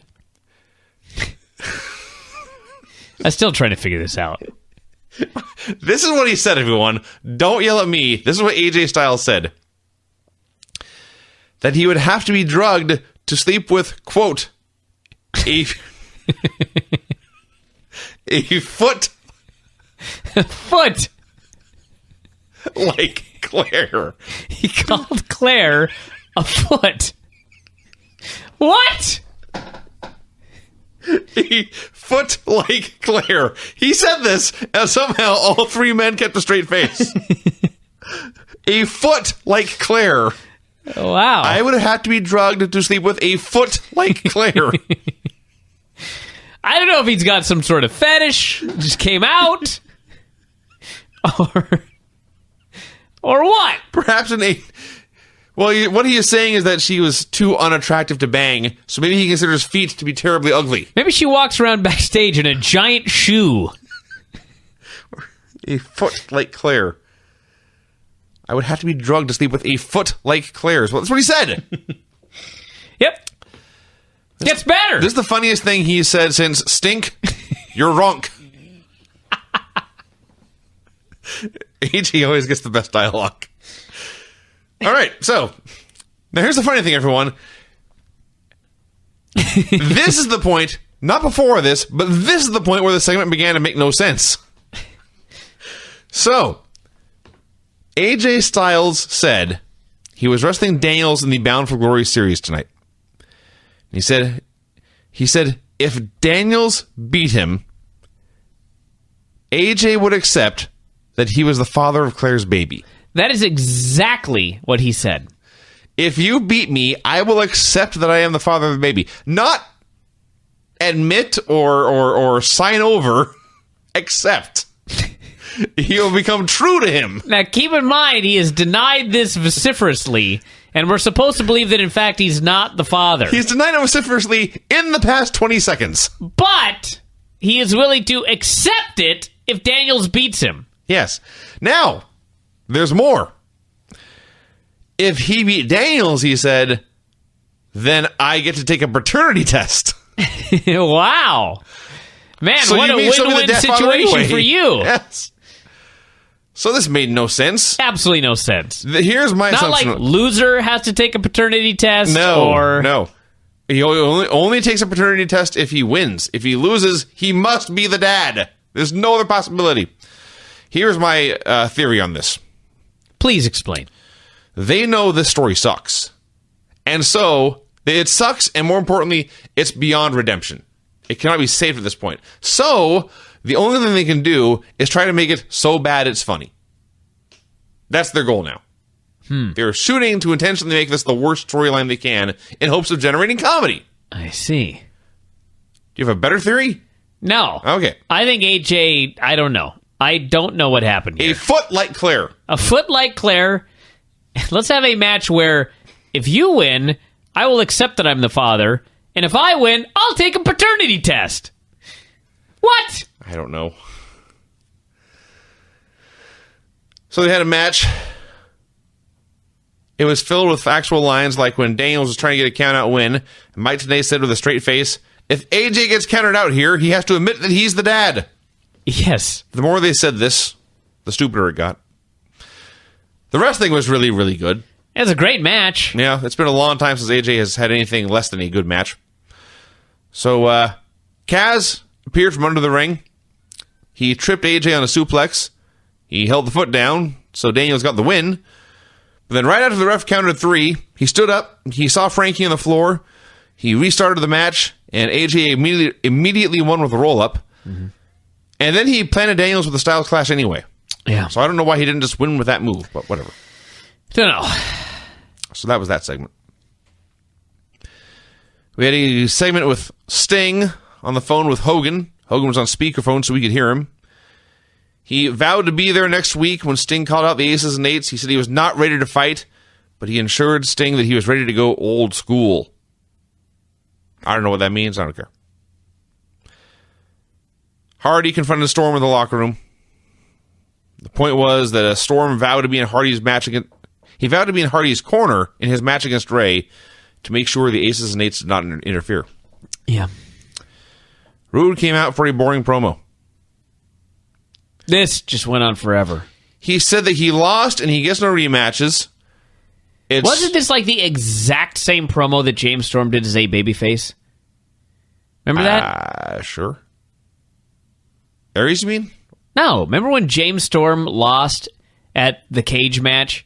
And he came out and he was so depressed. Actually, in a way, yeah, it had the same end, at least. He put his microphone down and walked away. Yeah, yeah, I had the same conclusion. I think that the difference was... But this went on forever, and that's one. It's understandable to care that James Storm is really sad and let down, but Bobby Roode is a heel. Yeah. Well, the one difference is that James Storm blamed himself. Roode blamed literally everyone else in the world. Well, yeah. But the point was, he was sad he lost. He didn't know what to do. He put on the mic and walked away. And this took forever and was lame. Yeah.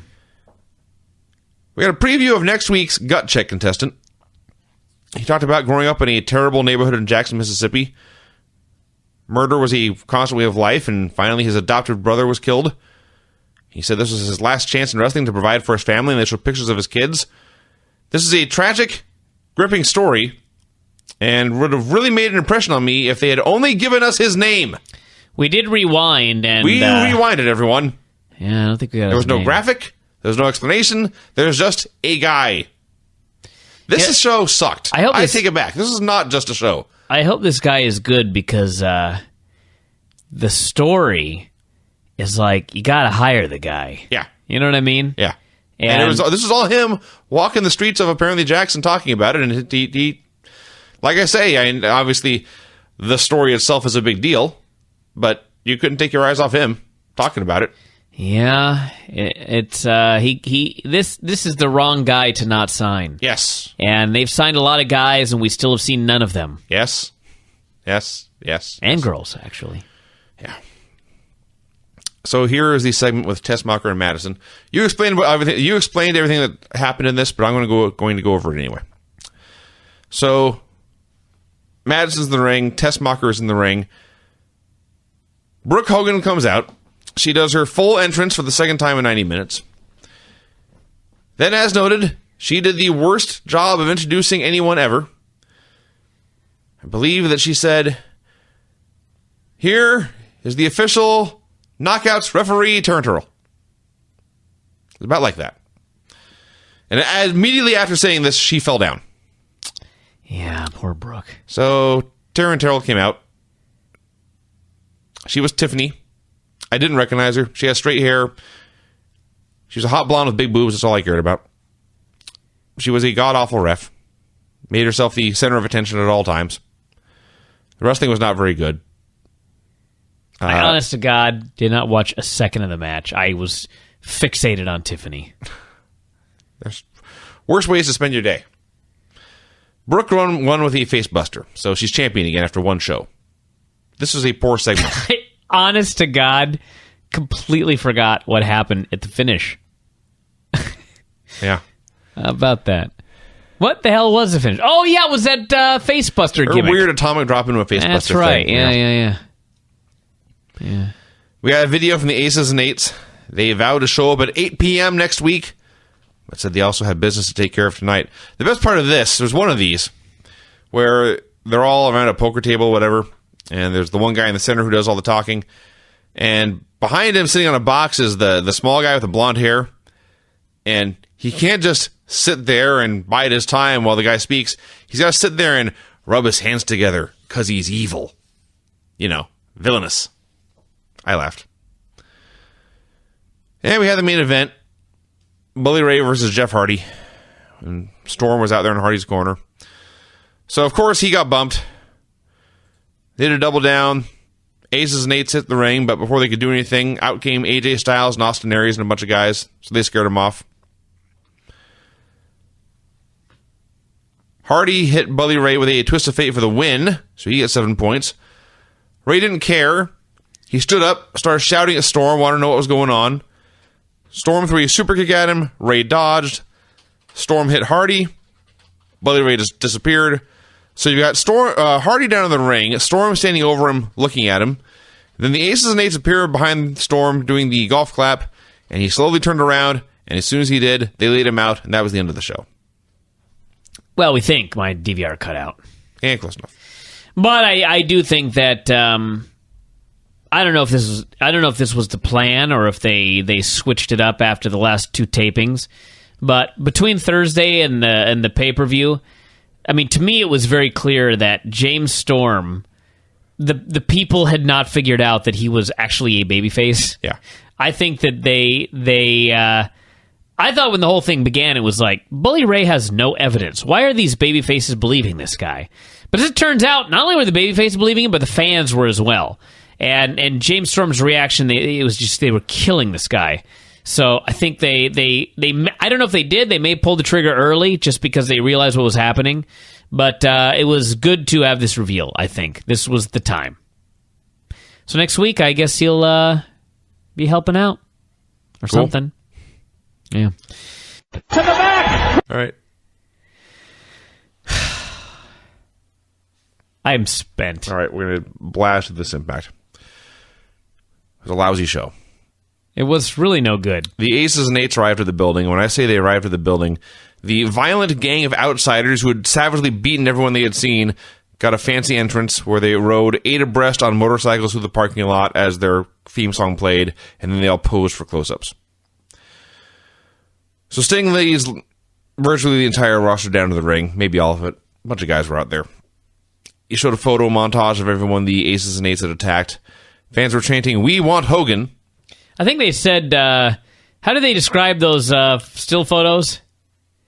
I'm going to show it in all of its vivid glory or something like that. Something like that. Then they just had like 2 still photos. Yes. Like, that's not very vivid or glorified. No music to it or anything. No. Just, yeah, there's a man down and some feet are on him.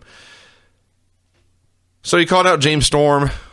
Storm said, "I told you it wasn't me, and now let's fight." They sure blew that off fast. Yep. Sting. That was the last thing Storm did on the show of any substance. Sting acknowledged the Hogan chants. Said the Aces and Eights had pissed the Hulkster off. He was here tonight, so come on and fight. 2 men in Aces and Eights gear came down to the ring. The wrestlers invited them down. So these 2 guys get in the ring. There's like 10 wrestlers in there, and one of them pulls out nunchucks. And why not?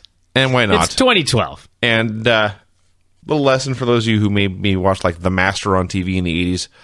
If there's 2 of you and 10 of them, nunchucks ain't going to help. So, indeed, they got beaten savagely here. And one of them was unmasked and bleeding from the mouth. And he laughed and said, "Thank you. I just got patched in," which apparently is biker gang lingo for an initiation or something. So he promised that they would be in for a long, painful night. And boy, were truer words. He was right. This man was a prophet. Tess Mocker came out for a promo. It was open fight night, and she was the champion, mind you, and she wanted to challenge Tara because Tara was the teacher, and she wanted to see if she could beat her. All right. So she was her teacher. Yeah. She was a teacher, and she needed a beating. I hated school. I don't think that's what she meant. So they have a new camera angle where they start backstage and follow the wrestler all the way up through the gorilla position and down the ramp. And I think they did this exclusively to have Tara's ass on TV for a long time. On top of that, Taryn Terrell came down. Taryn Terrell. Whatever. So. Taryn Terrell. Yeah, doesn't matter. Seriously, doesn't matter. Well. Okay, no. So, yeah, the wrestlers are in there. Then they play the ref's music, and the ref comes out last because she's the biggest star. The first half of this match, I thought this match was terrible at the time. Little did I know what we were in for. The first half of this match, I thought they were making a concerted effort to top the Women's Battle Royal on Raw for the worst women's match of the year. It picked up significantly in the second half. Tara won with a superplex, so the teacher beat the student. They hugged afterwards, and Taryn, is it Terrell you said? Taryn Terrell. Tiffany. I'll just call her Tiffany. Tiffany didn't do anything. There was a lot less hands on knees in this match. Yeah. Apparently they told her, walk like a human being. Show the Aces and Eights attacking Pope. Had an x-ray of Pope's broken collarbone or shoulder, whichever it was.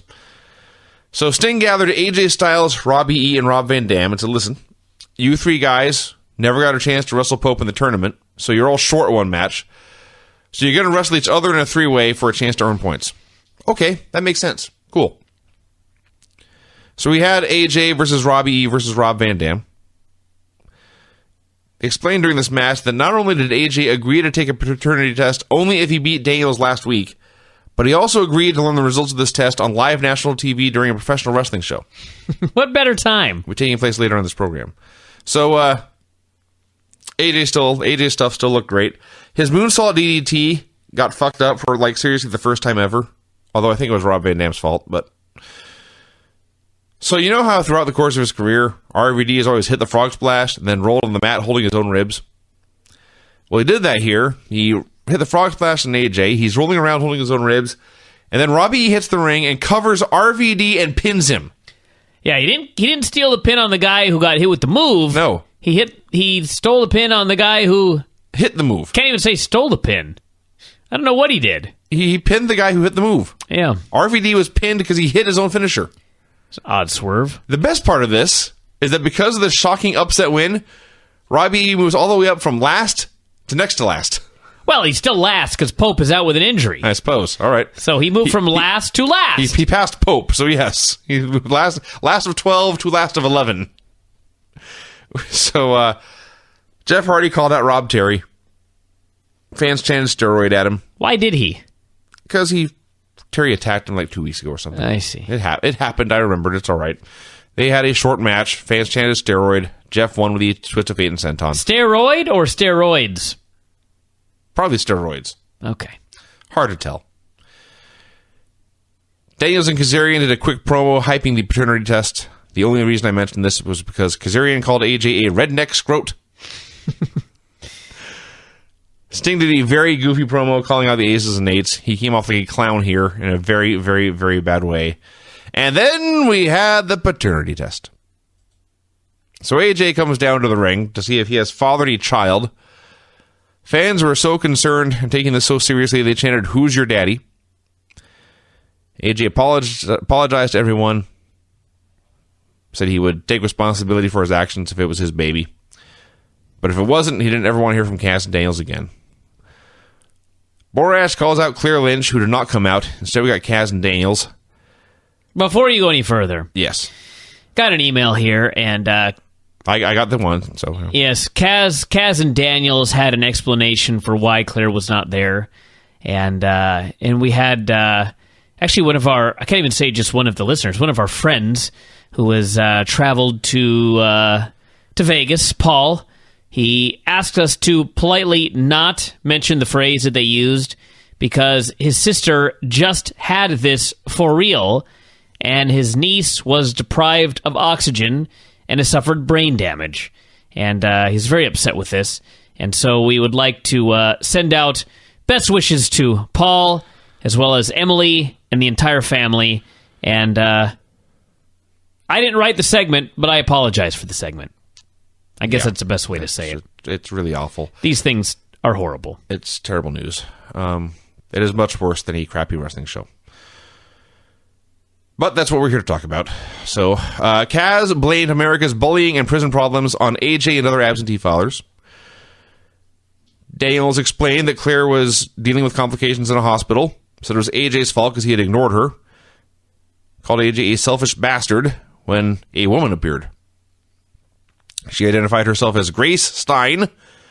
She was Claire Lynch's attorney, and she had a statement to read. Kaz and Daniels did not want her to read this segment, but then they stood back and let her read the entire thing for several minutes.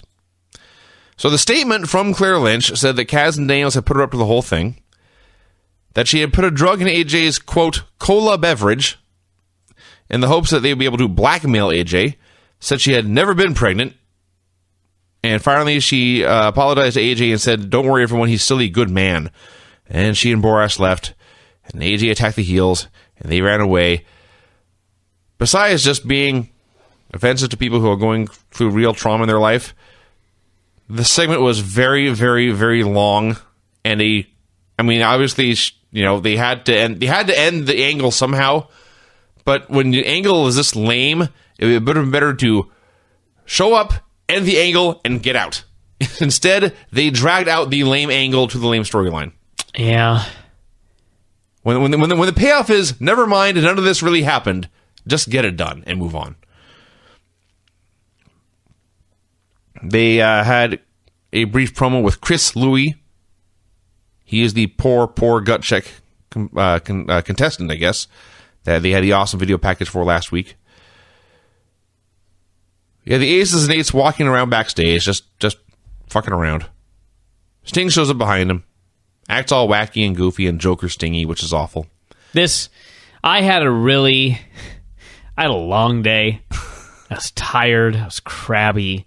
I was hungry. And Hulk Hogan in this segment. Hulk Hogan appeared. Hulk Hogan turned everything around for me in this segment. I quoted him. Hogan appeared with a stick. He beat him up with a stick. It was a bat. Sting threw the bat, and Hogan caught it. I stand corrected. It was a fucking bat. So the point is, he hit him with a weapon.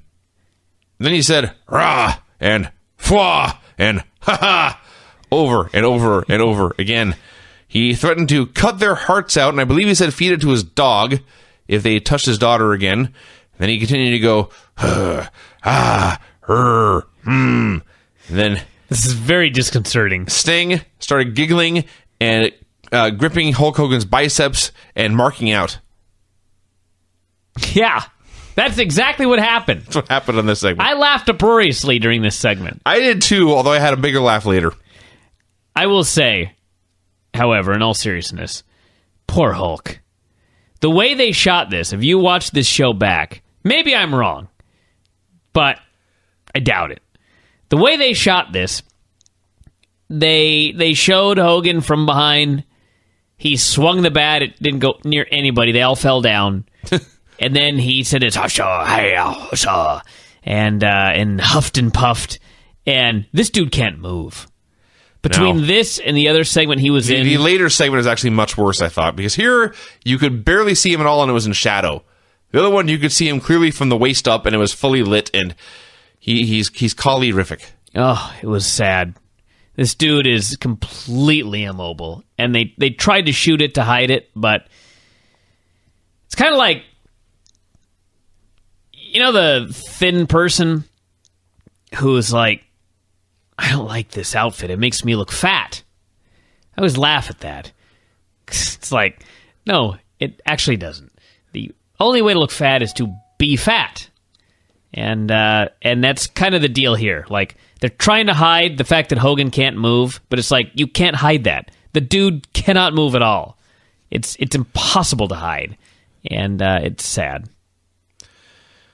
Guess who appeared on TV? Alex Silva. He did. Swear to God. He's around. He's in Ohio Valley.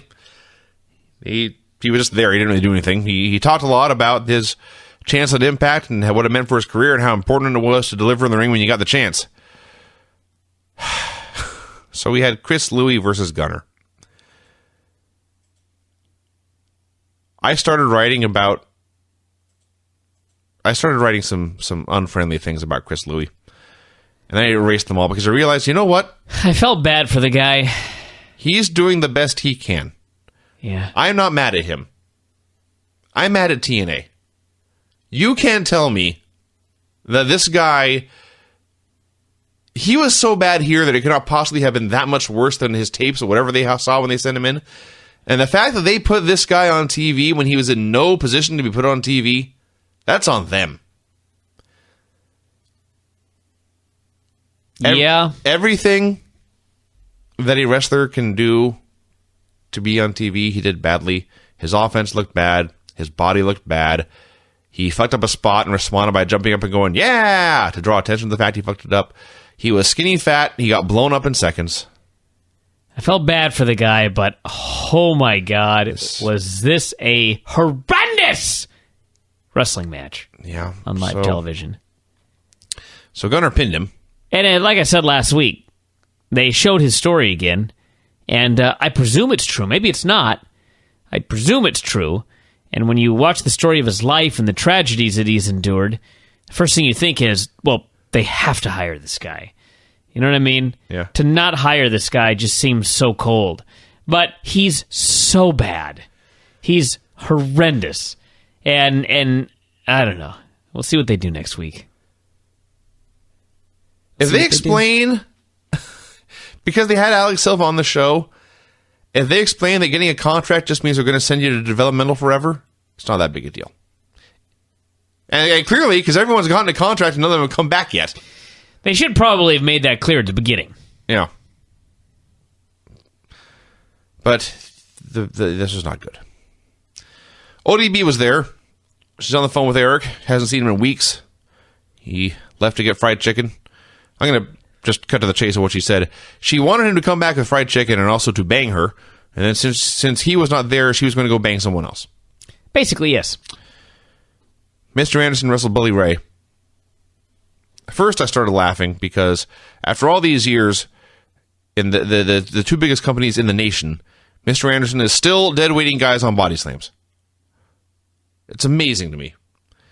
Then came the funniest part of the entire show. This is a planned spot. This is what they wanted to do. Mr. Anderson went for that rolling fireman's carry, and he got Ray up on his shoulders. Then he teetered, and he tottered, and he weebled, and he wobbled. Yes. And he fell down onto his face. Because Bully Ray is too fat. Yeah. So it's a funny spot anyway. And it's funnier most of all because Bully's not as fat as he used to be. This is not the 400-pound ECW Bubba Ray Dudley. Well, Mr. Anderson also isn't as strong as he used to be. Apparently not. Yeah. One of my favorite indie spots of all time involved, of all people, Punk Rock Prod, Fender Gibson, and Combat Girl. This I gotta hear. This is in... I remember when I wrestled a Combat Girl in the Battle Royal. She hit you as hard as she could? No, remember I'd call a bunch of different spots, and no matter what I said, she interpreted it as hit me in the balls. Right. Yeah. So Fender's in there, I think. And he goes to suplex Combat Girl, and he can't get her up because she's just too fat.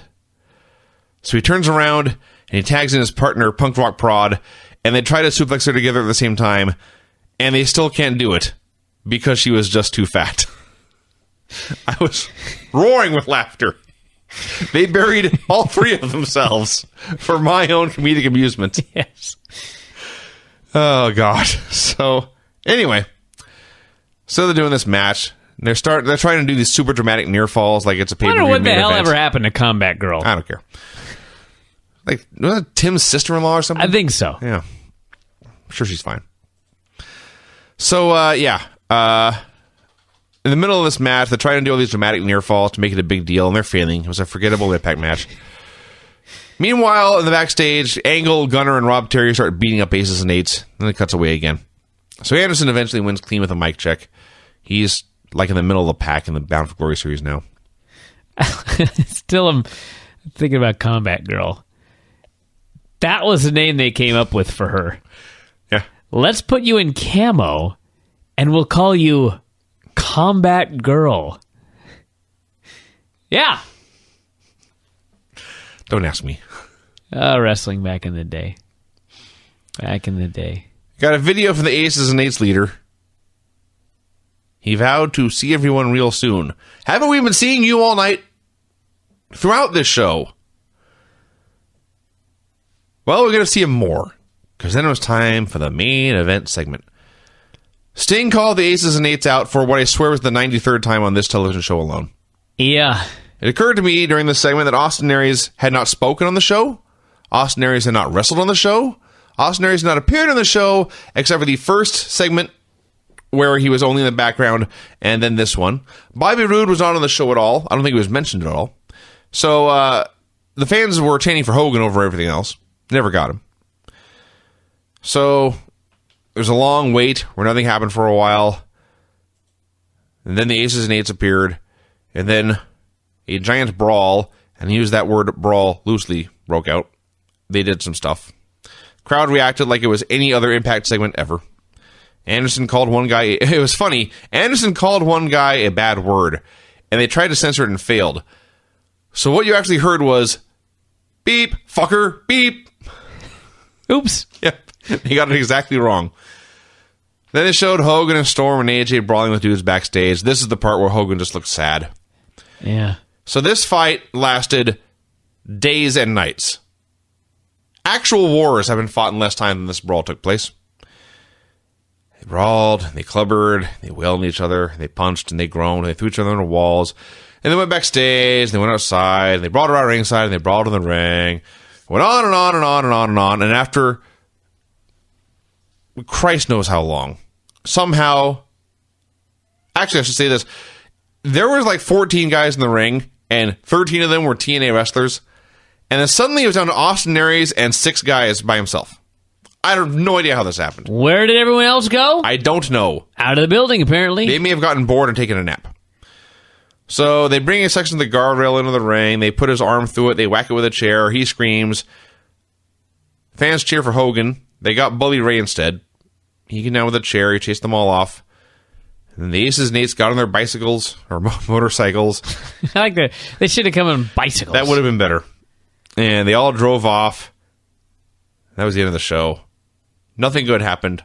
Lots of bad stuff happened. Some of it was so bad it was funny. Yeah, this was not a stellar Impact in any way. I actually look back. Is there anything I actually... my computer is pretty frozen. Where's my pointer? There it is. I'm going to see if there is anything I enjoyed on the show going back over this. I seem to think the three-way was laughter. all right. Three-way was all right. Hogan's laughter. Three-way was fine. It was hilariously bad gut check. I suppose. And nunchucks. That's right, nunchucks. That didn't work. It didn't work. Yeah, I guess early on, the Aces and Eights, they just sent out geeks, I guess is the story. And those guys got beat up. And then they sent out the big guns at the end, because near the end, they were still playing cards or something backstage. I don't know. And then we just had a big brawl, and it went on forever. And I think the crowd kind of started getting into it at the end because it went on so long. But they sure didn't care much at the beginning. And then all I could figure was they're going to strip Austin Aries at the title. And that's how Bobby Roode gets it back. Because here we are. It is August 24th. We have no main event for the September pay-per-view at this point. So, yeah, this was not a good show. Nor was this one, really, everybody. Apologize. To the back! I do have until January. All right, let's do Impact here. What I thought was a fine show this particular evening. I have nothing to complain about for Impact. One final note, though, on J. Albert Robinson. You may want to ask another guest about this fellow. Studied at Storm Wrestling Academy. The gut check guy? No, J. Albert Robinson, the broken face guy. Oh, I see. That's right. Really, a Storm Wrestling Academy? I'll ask Lance about that next time he's on. That's a hell of an idea you have there. Impact opened with Austin Aries coming out in street clothes after being a non-factor on this show for most of the past several weeks, since last pay-per-view, really. He came out and said that he was the target of the Aces and Eights. Last week they'd injured his hand, but they made a critical mistake. You injured my right hand, he said. Then he held up his left hand. I punch people with my left hand. This was funny. This is very funny. It should not have been as funny as it was. So he called out the Aces and Eights. Out came Sting and Hogan. Hogan has grown his mean guy beard back. He said, brother, Jack, Stingmon, brother, Stinger, and brother. Invited the Aces and Eights to attack. And the Aces and Eights eventually appeared on screen. He said they would show up later, and that was the end of it. And the only question I have here is, at some point, shouldn't the guys in the truck have some kind of clue as to who these men are, or at least where they're coming from? You're overthinking the Aces and Eights, Vinny. They appear to be patching in a live feed. Am I overthinking by wondering where Bobby Roode has been for now 2 weeks? I assume he's just still despondent over his loss. Not to mention the fact that the pay-per-view is not this Sunday, but the Sunday after, and I have absolutely no idea who Austin Aries is challenging for the title.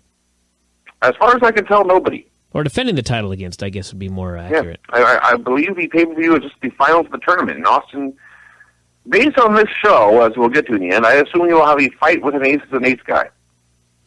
So we're not doing Bobby Roode and James Storm at Bound for Glory? That's what it looks like to me. Yeah. Well, I guess we'll find out. We had I enjoyed this segment. ODB kept calling Eric. She's not seen him in months. First, she said he had 10 minutes to call her back and they were done. And 10 minutes went by, so she called him and said 5 more minutes. Then another hour went by. She said she was going to give him 1 more week. She said she still wanted fried chicken and Loveton. Don't we all? I do. We had RVD versus James Storm in a Bound for Glory Series match. A very long match. Went to a commercial break.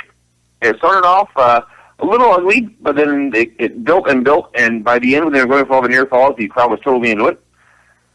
So Rob had not hit, in every match he does that somersault into a monkey foot.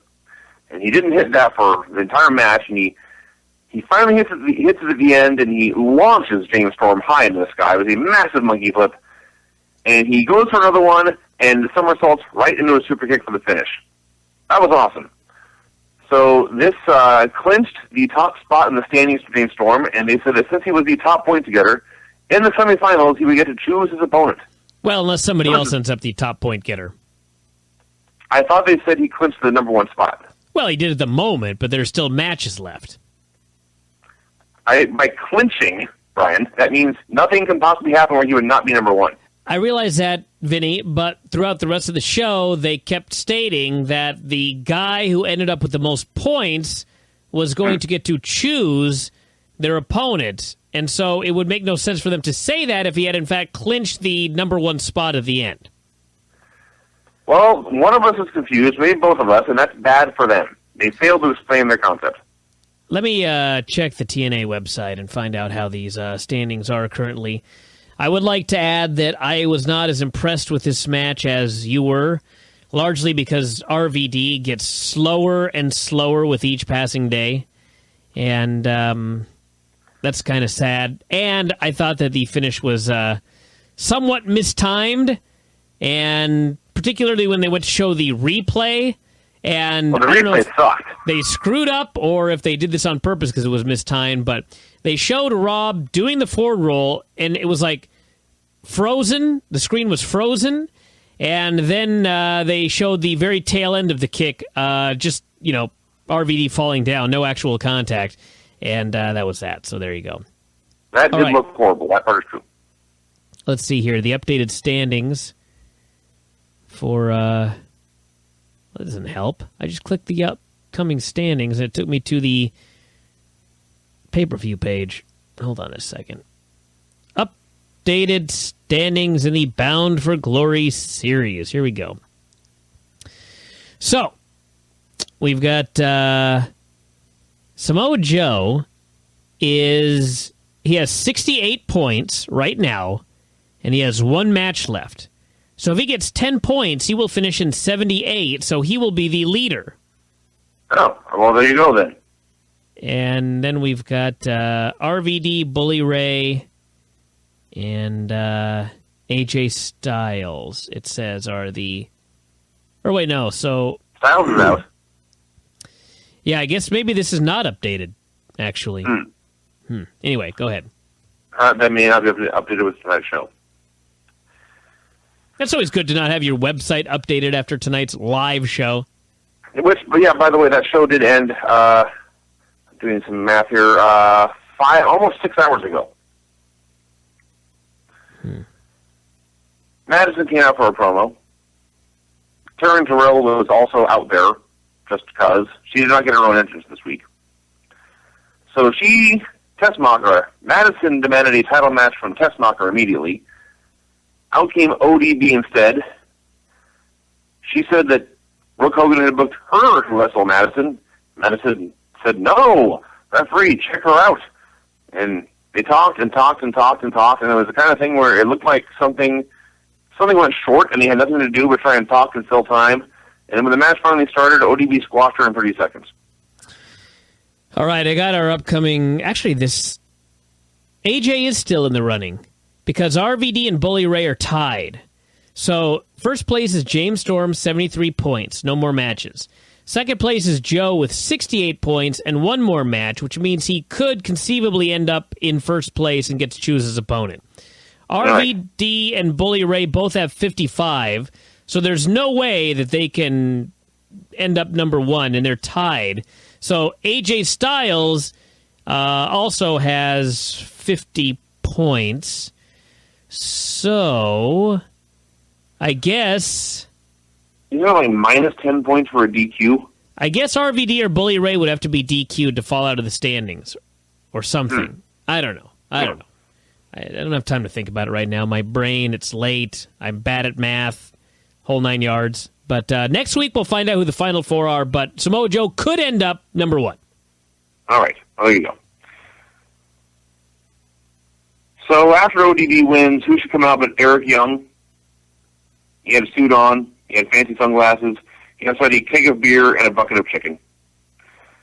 He explained to his wife he had been very successful in Hollywood. Before you conclude this report here, I just want everyone to know when you're listening to this that I was watching this downstairs on a big screen television, and my mother-in-law was in the room. So go ahead, Vinny. All right. So out comes Eric Young, suit, sunglasses, chicken, beer.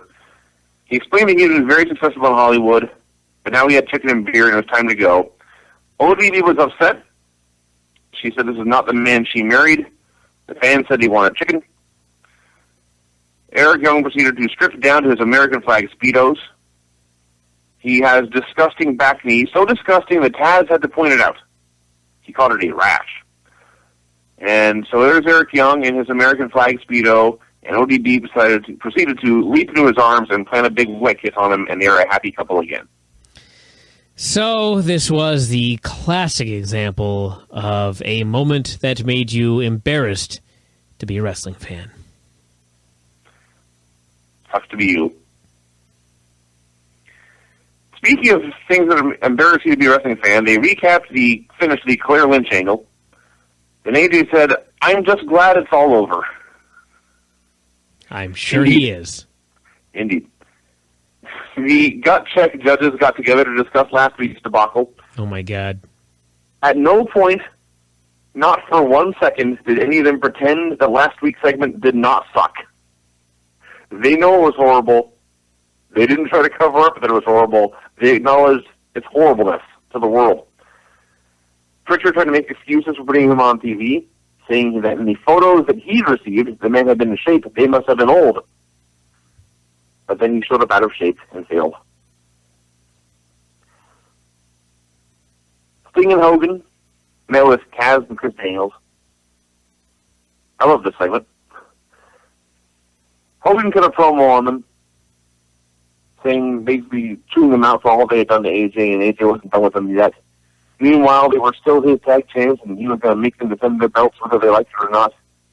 And Kaz and Daniels, they look like complete geeks, but they're kind of supposed to be, because Daniels, I mean, he came in wearing a scarf over an X-Men t-shirt, carrying an Apple TV, wearing sunglasses indoors, so, yeah, he came off looking like a goof, and that's fine. So, finally, the champions were sent packing, and then Sting and Hogan were just two old dudes making fun of each other for a while, and it was awesome. Yeah. Thanks, Brian. AJ Styles versus Samoa Joe. I can at least add that Frankie Kazarian called Sting Heath. He did call Sting Heath at one point. Heath. Yes. At first I thought he said Keith, and I was completely baffled. No, Heath. Go on. AJ Styles wrestled Samoa Joe. This was great. I'm pretty sure they've never had a bad match. This certainly was not a bad match. It was a very, very good match. AJ, he no longer does stupid stuff like flying neck first into guardrails or anything, but he did take a hell of a beating here from the Big Samoan.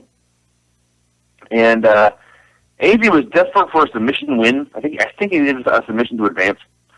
And Joe had a bad arm because Magnus hit him with a chair. So AJ just kept going for an armbar. He kept going for it and kept going for it and kept going for it. And he finally got it, and Joe immediately stacked him up and pinned him for the finish. I thought this match was great. I thought the match told a great story, and this was the first.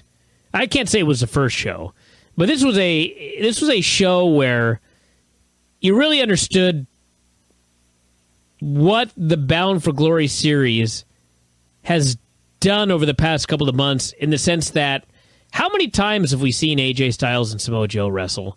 About 1,000. How many times have we seen Kurt Angle and Jeff Hardy wrestle? About 1,000. Because they are now doing matches at the tail end of this Bound for Glory series, first off, you had the added story of AJ needing a submission in this match. And he kept going for it and going for it and going for it. And the fans were into the match more because they knew it's do or die here.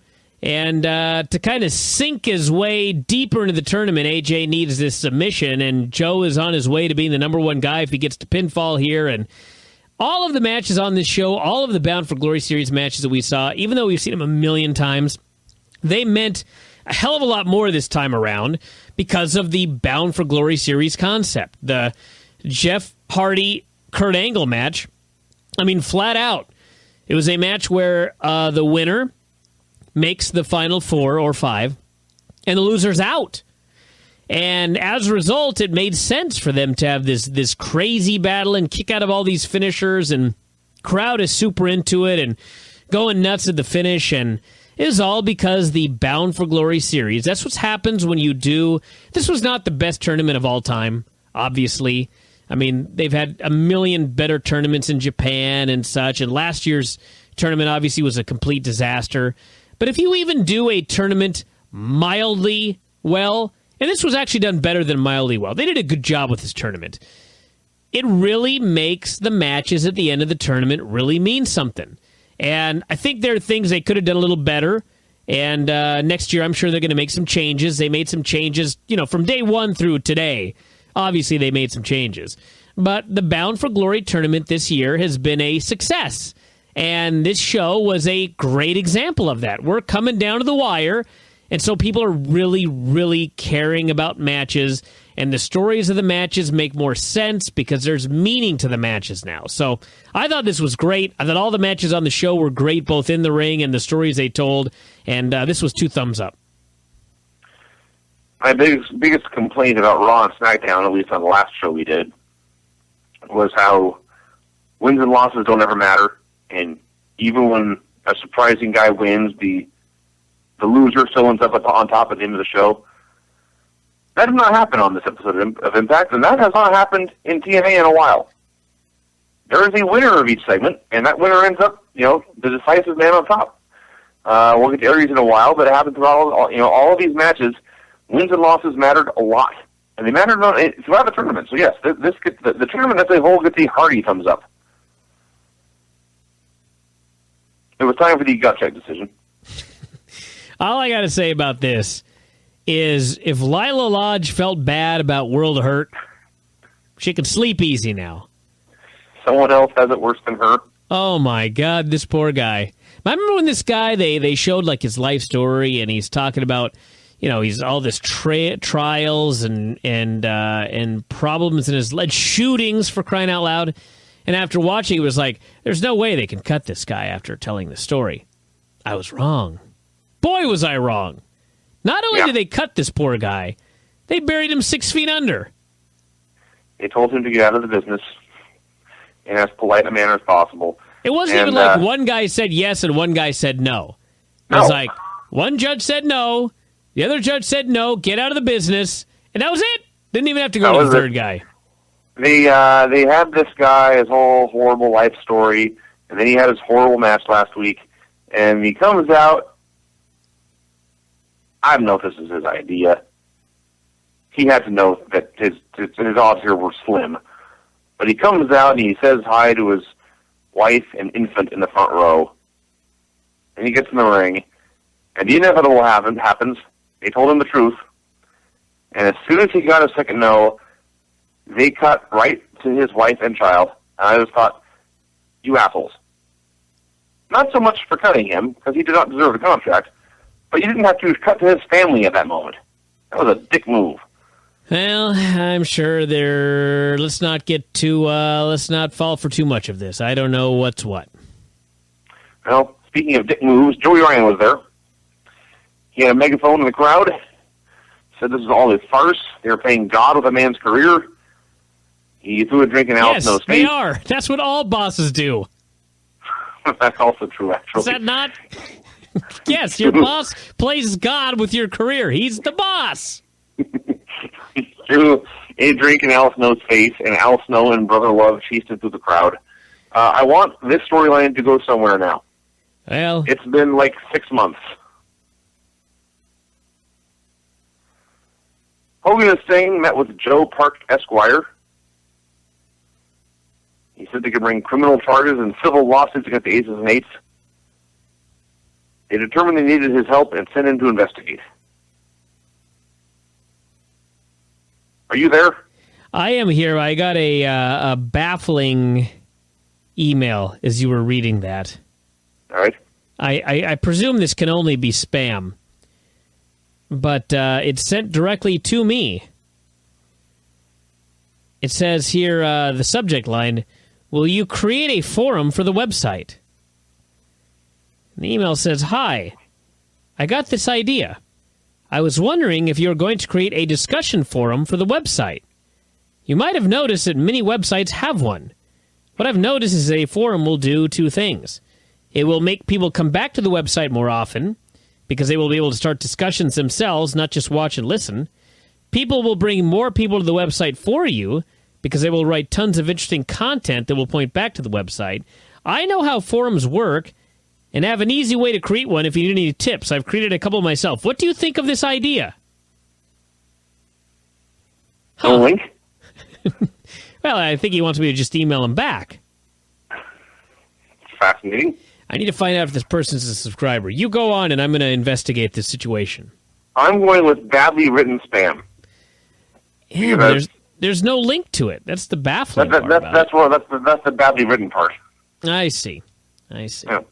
I suspect it's spam, but it's so preposterous that I can imagine someone actually sending it to me.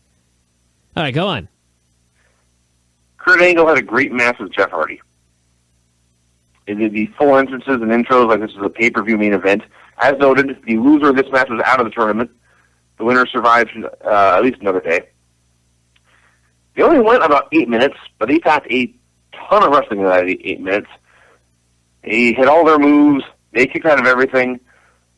They basically, Jeff got a bunch of near falls, then Kurt got a bunch of near falls, and finally Jeff hit the senton for the clean win. Probably 3.5 stars or more. Could easily have been more, but again, only 8 minutes.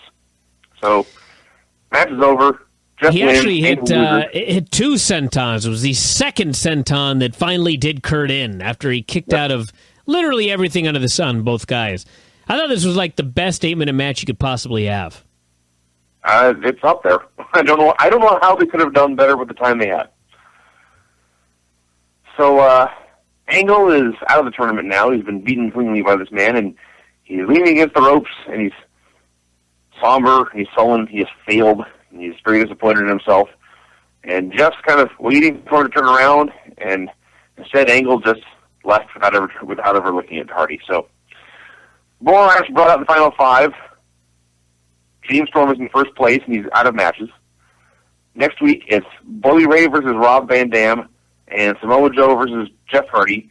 And 4 of these 5 men will make it into the semifinals. So, and then he had a title for this announcement. And we had the main event, which started off as an exact replay of the opening segment. Aries came out. Sting and Hogan came out. Finally, the Aces and Eights showed up. Hogan said, if you want to have a big gang fight, we can do that, but our finest man is in the ring right now, in reference to Austin Aries, who is, in fact, their world champion. That was a great moment. The champion is actually heel as the man and the star, and the biggest star and the most dangerous man in the company. A unique and novel concept. So the Aces and Eights picked out one of their bigger men to hit the ring in a short little brawl. As soon as Aries got the advantage, a gang fight broke out. And then the finish was really weird. A man with no mask got in the ring.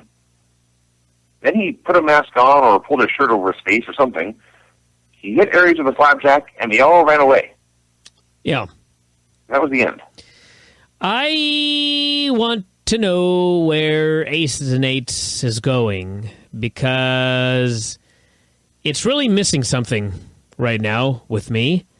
I presume that the fact that they had a giant battle royal at the end was the reason that they put this on last, as opposed to the awesome Kurt Angle Jeff Hardy match and the announcement of who the final 5 were in the Bound for Glory tournament. Because, of course, Bound for Glory is the biggest show of the year, and the final guys are going to be wrestling each other at the next pay-per-view, which is next week. And so to me, that seems like it should be like the focal point of the show and the promotion over the next month and a half. But instead, that went on second to last so they could do this whole Aces and Eights thing. And I don't know. I mean, no, you're right. The fans, when the whole Aces and Eights, when the guys came out, it was like the fans just kind of sat there, like, okay, now what? And I don't know. I'm not feeling the Aces and Eights angle like at all. I don't know what's going on. I mean, I guess we're not supposed to know what's going on, but I mean, I don't understand why I'm supposed to care about this, really. You know, I know they're attacking baby faces, but to me, like, as a viewer and as a fan, I'm significantly more interested in the Bound for Glory tournament than these masked motorcycle riding dingbats that are doing whatever they're doing every week. It's not resonating with me one bit. And they closed the show with it, and it kind of, to me, took the show down a notch because they couldn't follow everything they did with Hardy and Angle and the announcement for the finalists. Yeah. No, it has been the same ending to every show and most of the pay-per-views for 2 or 3 months now. There was a little bit of a story there where they teased that James Storm was involved, but now we know he's not, and they've dropped that entirely, and it's nothing happens in this. Yeah, the guys roll the mats, they have a fight, then they leave, and they do it all again the next week. That is kind of the key. Nothing is happening. I mean, they attack baby faces here and there. I mean, this doesn't do it for me. I mean, maybe next week there'll be like the big reveal that Bobby Roode is behind Aces and Eights, and he attacks Austin Aries, and they do an impromptu signing for a match at the pay-per-view or something like that, which seems way too rushed. But I don't know where Bobby Roode has been. I half expected him to be revealed as a leader at the end of the show, and he'd come out at the end and attack Austin Aries again. At least you'd have a week to set up the match.